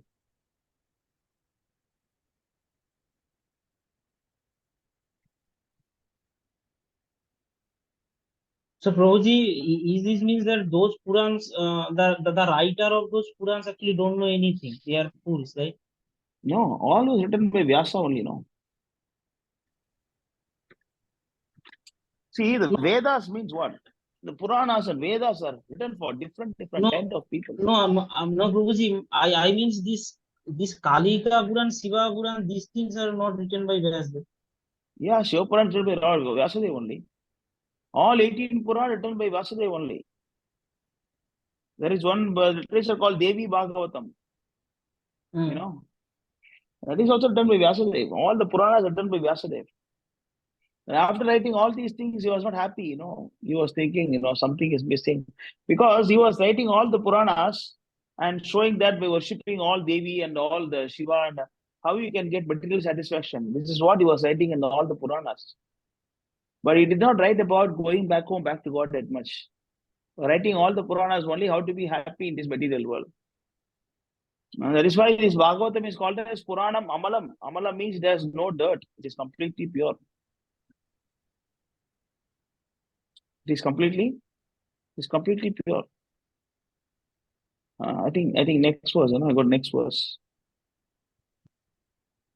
What is this website? So this is what Padma Puran clearly says, that it is to create an illusion. It is actually, see here 112. You see here. Read this one. Completely rejecting all religious activities which are materially motivated. This Bhagavad Puran propounds the highest truth, which is understandable by those devotees who are fully pure in heart. The highest truth is reality distinguished from illusion, for the welfare of all. Such truth uproots the threefold miseries. This beautiful Bhagavatam, compiled by the great sage Vyasadeva in his maturity, is sufficient in itself for God realization. What is the need of any other scripture? As soon as one attentively and submissively hears the message of Bhagavatam, by this culture of knowledge, the Supreme Lord is established within his heart. So this is the glory of Bhagavatam written in the first 2 verses of Bhagavatam. So Bhagavatam is first of all written by Vyasadeva in his maturity. Even though other Puranas were written by him, but he was not very much mature when he wrote other Puranas. He was a little bit, he was more into satisfying the human being materially, how to get this, how to get that, it's all about that. Dhanam Dehi, Vidya Dehi, Rupa Dehi. It's all like that only, That's why mostly if you see glories of Indra, Chandra, Varuna, how this person was illusion, how he got cheated, how Indra was cheating other man, like this, all these things are explained. But in Bhagavatam, nothing like that. Bhagavatam is only about Krishna and his devotees, how to go back to Godhead. Nothing much written there. You do this, you get power, you get woman, you get sex. Nothing is written there. It is pure. It is pure. Only pure things are mentioned here. That's why, if you want to understand, like Vedic literature, then you have to understand the Puranas. You ask a question. The Padma Purana is clearly explaining that if you read one Purana, it appears like this particular person is supreme. Suppose you work in a company, that particular bank manager appears to be the in charge, right? You go to one bank in your local area, this manager is seen as the first man. But he's not the first man. He has actually, more officers above him to answer. Until you know the whole system, it appears this particular bank manager is supreme. Until you study other banks, how the banks works, then you understand board of directors and so many things are there. He is reporting to somebody else and who is supreme person. Then you understand that. Similarly, when see, that's why the Puranas also, there are 3 kind of Puranas. One is Purana in Sadogun, Purana in Rajogun, Puranas in Tamogun. You know that? Yes, Prabhuji, I saw a Prabhupada video. He explained that. So, right? Then I read to show. Okay, so all these Puranas are mainly for conditioned souls. So some are in ignorance, they get attracted to the Puranas in mode of ignorance. So Vyasadeva do not confuse them too much. So sometimes, it is also mentioned that, you offer to Kali on goat, no problem. You eat the goat, no issues. You want to satisfy some demigods, devatas with some, with some meat, okay, no problem. Do you want to give Narabali? Okay, no problem. So all these things are all mentioned there. These are all mentioned, depends upon their intelligence. Someone is in passion, someone in ignorance, someone in goodness. But this Bhagavatam is for someone who is in a pure goodness. It's completely Vasudevam, Vasudeva Sadhitam, Saddvam Vichuddham, Vasudeva Sadhitam, Srimad Bhagavatam, Puranam, Amalam, Vaishnavam, Priyam. So that is why you must understand. So this is there in 12th canto, 12, 13, 18, you can show. So, Prabhuji, this means that all those Puranas are actually for those materially affected people, right? Who are like Rajogun and Tamogun, for them. Yes. Read this one. Srimad Bhagavatam is the spotless Puran. It is most dear to the Vaishnavas because it describes the pure and supreme knowledge of the Paramahamsas. This Bhagavatam reveals the means for becoming free from all material work together with the process of transcendental knowledge, renunciation, and devotion. Anyone who seriously tries to understand Srimad Bhagavatam, who properly hears and chants it with devotion, becomes completely liberated. Yeah. So this is actually Amalam Puranam. Amalam means, there is no dirt. There is no dirt in this Purana. There is no doubt about no. That's why other Puranas are mainly for conditioned souls. This Bhagavatam is for someone who want to get liberated. That's why again you go to this verse, Srimad Bhagavatam, 12th canto,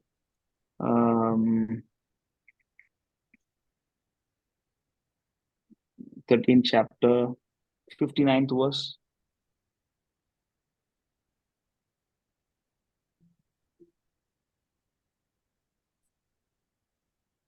Sorry, 12, 59. 12, 59. Read this.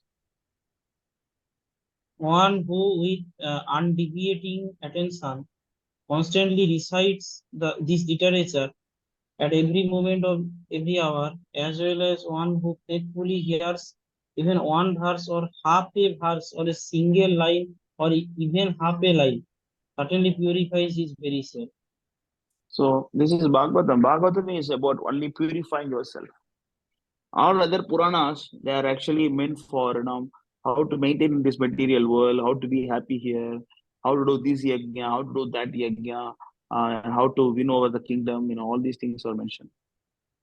The Devata worship is mainly for enjoying the material world.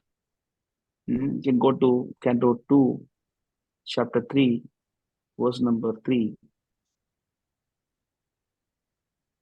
Yeah, the next one, sorry, next one, 2. Start from next verse. Yeah, next. Read this. Read this translation. Okay, read this verse and go to the next one also. I'll just go to the restroom and come. Okay. Read this verse and then read the next one, 10 until 11. You read 2, 9 until 11. Please slokas. Carry on. Read this. One who desires to be absorbed in the impersonal Brahmajyoti effulgence should worship the master of the Vedas, Lord Brahma or Brihaspati, the learned priest. One who desires powerful sex should worship the heavenly king Indra, and one who desires good progeny should worship the great progenitors called the Prajavatis. One who desires good fortune should worship Durga Devi, the superintendent of the material world.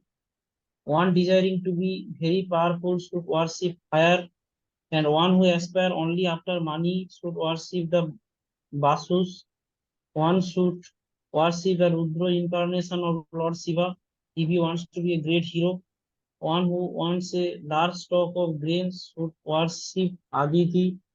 One who desires to attain the heavenly planets should worship the sons of Aditi. One who desires a worldly kingdom should worship Vishwadeva. And one who wants to be popular with the general mass of population should worship the Sadhu demigod. One who desires a long span of life should worship the demigods known as the Ossini Kumaras, and a person desiring a strongly built body should worship the earth. One who desires stability in his post should worship the horizon and the earth combined. One who desires to be beautiful should worship the beautiful residents of the Gandharva planet, and one who desires a good wife should worship the Apsaras and the Urvashi society, cows of the heavenly kingdom. One who desires domination over others should worship Lord Brahma, the head of the universe. One who desires tangible fame should worship the personality of Godhead, and one who desires good bank balance should worship the demigod Varuna.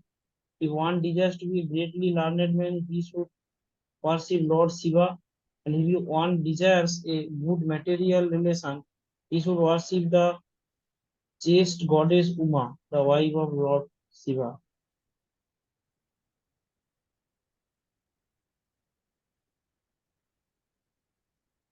One should worship Lord Vishnu or his devotees for spiritual advancement in knowledge and for protection of heredity and advancement of a dynasty.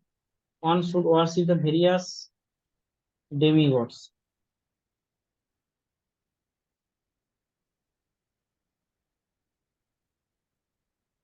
One who desires domination over a kingdom or an empire should worship the Manus. One who desires victory over an enemy should worship the demons. And one who desires sense gratification should worship the moon. But one who desires nothing or material enjoyment should worship the Supreme Personality of Godhead.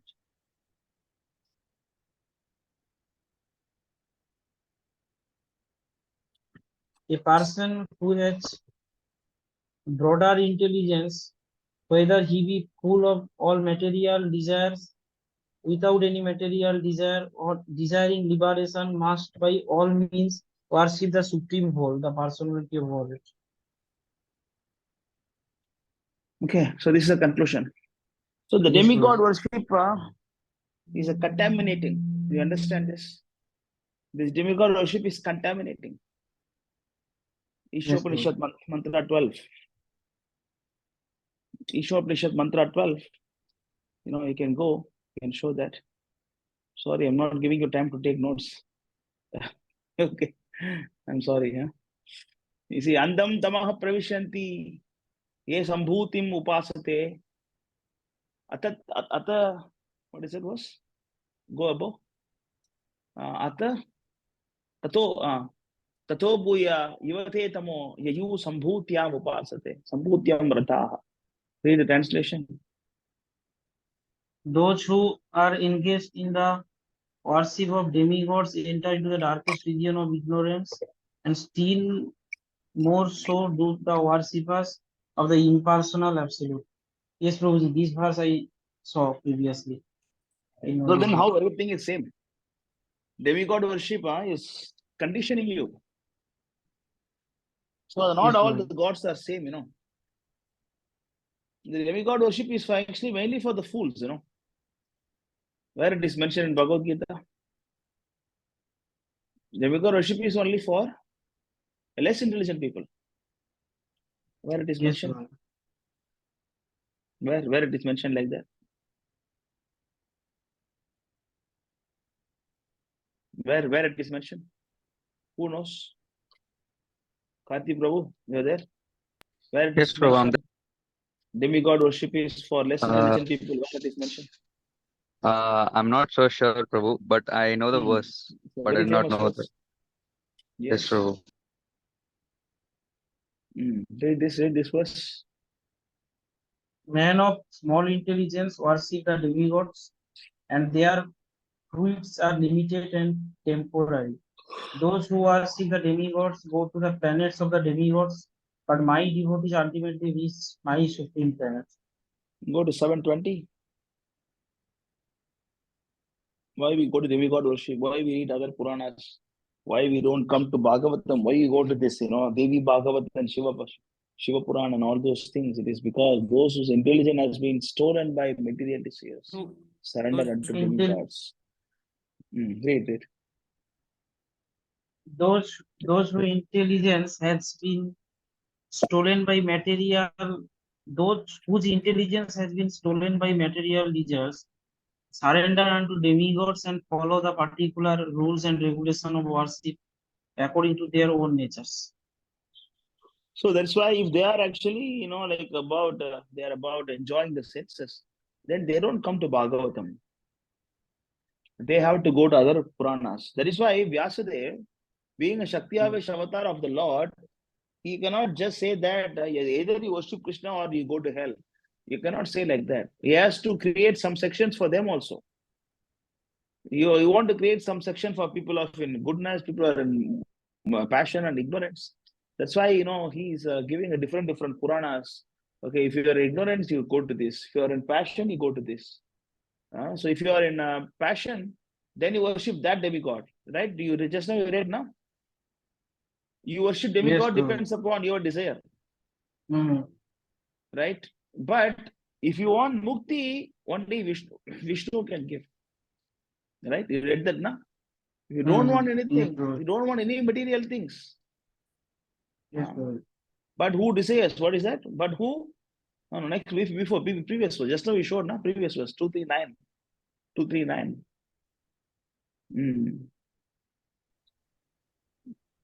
Yeah.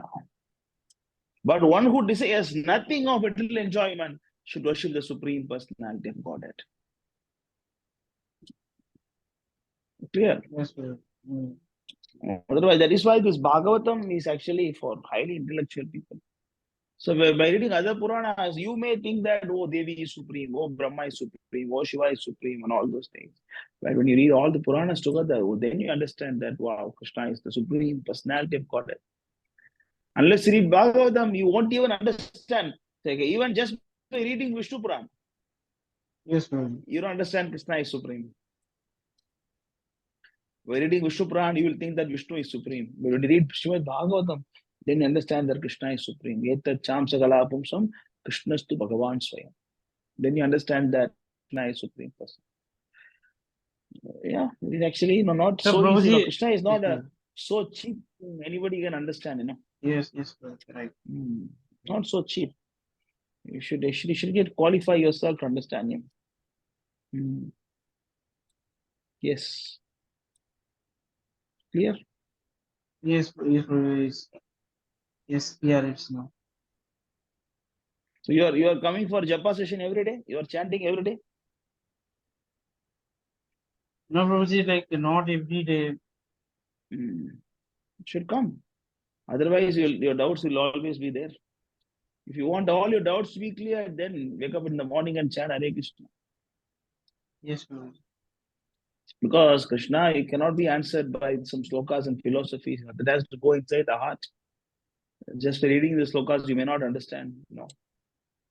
That you have to become serious by practicing devotional service. Okay. Prabhuji, like Anybody else? So tell me, Prabhuji, what is that? Tell me. Prabhuji, I am actually not on that Hare Krishna League group. Please, can you add me? I am not there. Yeah. Karthi Prabhu, add him. Add to that group. Yes, Prabhu. Add So I'll Saurabh add Prabhu to Prabhu. Hare Krishna League. Okay. Yes. Come, Saurabh Prabhu can be there, and Sujit is already there. Sujay, you can add him. Add Sujay Prabhu there. Those who are ready, just promote them to Hare Krishna League. Yes, so that they can move to the next level. So, Prabhuji, like I have a last question. Can I ask? Yeah, no problem. Carry on. So Yeah. we know in this in our Bengal this Ram Krishna mission or Carry on. their influence is so much, right? Ram Krishna. So Yes. Ram Krishna had given a philosophy that all these Krishna, Kali, and Shiv all are same and everything. So he is like a fool, means he is misguided person. He's what? He is a misguided person. He misguided others. He's a cheater. He's a cheater, rascal, and fool also. No, like he's saying that I read all these Puranas and my conclusion is that all these Kali, Durga, Krishna, all is same. All are same energy. So there is a verse in Bhagavatam. I'm just trying to find out. Brahma, he read Bhagavatam 3 times, and he established that Krishna is supreme. You remember this verse?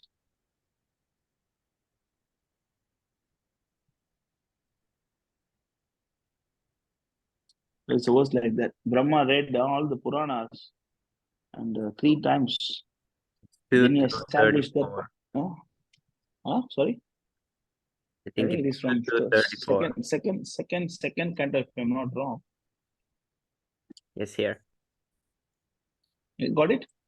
Yes, Prabhu. Oh, very good. Yeah, good. Second canto, right? Yes, Prabhu. What is second? 2:6. 2:6. Which chapter?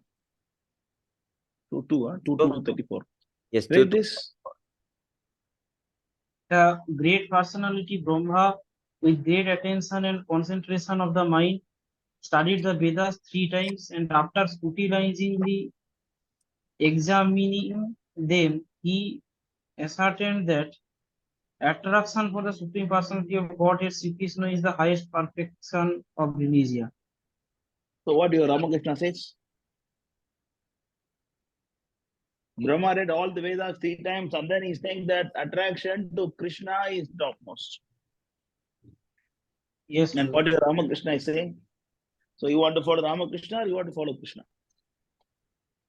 No, Prabhuji, there is no Saying this. question. I never follow. I will No, never the follow fools. Ramakrishna. The fools will speak so many things.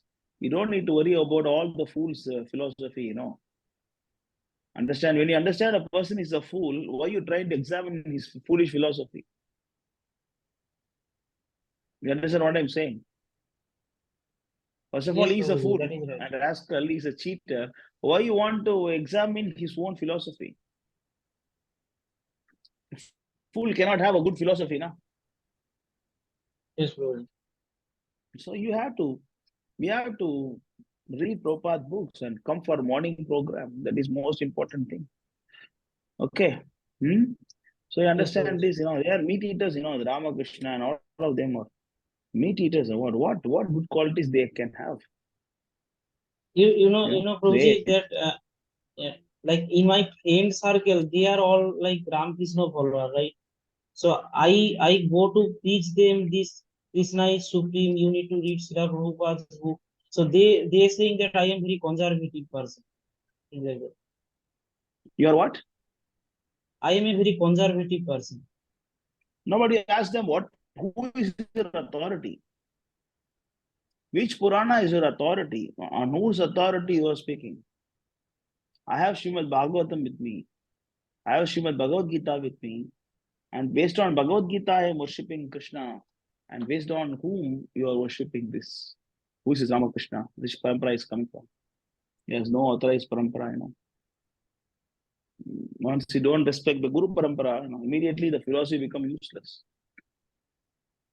No, Prabhu, Therefore, like you know, this question I also asked that like which parampara Ramakrishna, which disciplic succession he is coming. Like our Prabhupada ji is coming in Brahmamantra Gaudiya Sampradaya, we all know, a perfect disciplic succession.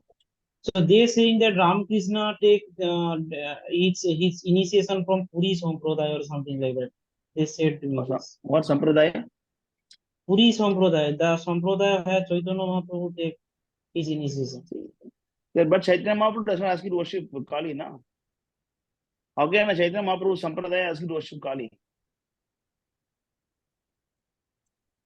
Cheating, Prabhu. You know, if whatever Narada says, see, Prabhupada is teaching something, right? Does Prabhupada teaching is contradicting with Vyasadeva teaching? No. Prabhupada teaching is contradicting with Madhvacharya teaching? No.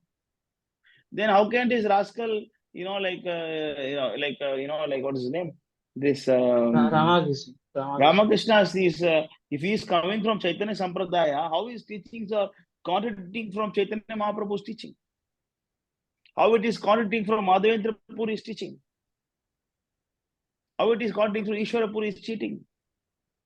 Teaching. Anyway, Yes, you don't need to convince them. You know, they are fools. You know, let them go to hell. No problem. Yes, Prabhuji, like they are destined to go to after hell. Don't disturb them.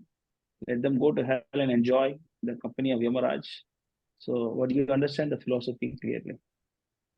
Yes, Prabhuji, their philosophy don't make any sense to me, actually. Yeah, doesn't make any sense. But Prabhupada's philosophy makes sense to you now? Yes, Prabhuji. Make it serious. Then take it serious. Wake up in the morning and chant 16 rounds, follow 4 principles. Let us see, you know, how much you take serious. Okay, good. Thank you very much. Thank you for answering. Thank you so much. Hare Krishna. Very good. Anybody else?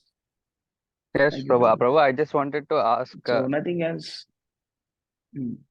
Yes, Prabhu. Yes, I just tell me. wanted to ask Sami Prabhu how like his 2 houses did he buy or is he trying to make center or something? Just wanted to ask. Yes, Prabhu, some few months it will take to get this other place. But I already found one place, but they have to do some renovation and then I have to do moving and so many paperwork. So few months it will take to get the place. Very good. Very good. Very good, Prabhu. Very Keep good. it all the best for you. Thank you, Prabhu. Jai Shri Prabhu. Very good. Okay then. So Okay, what then is Sami stop. Prabhu doing, Prabhu? Can I know? What, Prabhu? What you're doing? I'm moving So can to I a know? second place. I'm moving to a new place, and then I No, will no, do he's asking you are working or you are full time, or he's Ah, asking like that. No, Prabhu. I'm not asking that, bro. What are you asking? Are you trying to establish any new center there, Prabhu? That's like Oh, that. yeah. Okay. yes, bro. He's trying. Yeah, Like one new place I'm trying to find, but I don't know which kind of center it will be. But at least in that place, it will be only like devoted for service. And Okay. yeah, good. How is Mataji coming up? She's supporting you. yeah, she's okay because she got her own place, so she's like happy that she gets to have her own place completely. And I'm not complaining at all because I wanted also that other place. So Okay. Good. and the places Okay, they then. will be like close to each other. There will be like 200 meters between the places. Okay. So you'll be staying there. You'll be staying with her, right? Yes, bro. But mostly, I think I will stay at the other Mm. place. I think Mhm. mostly I will stay there because it will be easier for me to wake up like even earlier, and because I can be more like make some noise at the morning. Because now I have to always think like, oh, I need to be more quiet, and yeah, then I don't need to worry about that so much. Yes. Good. Good, Prabhu. Good. Okay. So thanks everyone for coming today. Thank you so much, And bro. Thank you so Jai much, Prabhu. Prabhupada. Thank you so much, Prabhu. Thank you so much, Shila Prabhu. Prabhupada, Prabhu, Dhanavad Vancha Prabhu. Jai Kalpa, Shila Vaishya Kripa, Prabhupada. Sindhu, Bhaktanam Pavane, Vaishnava, Namo Namaha. Thank you so much, Prabhu. Jai. Hari Bol, Thank you so Jai. much.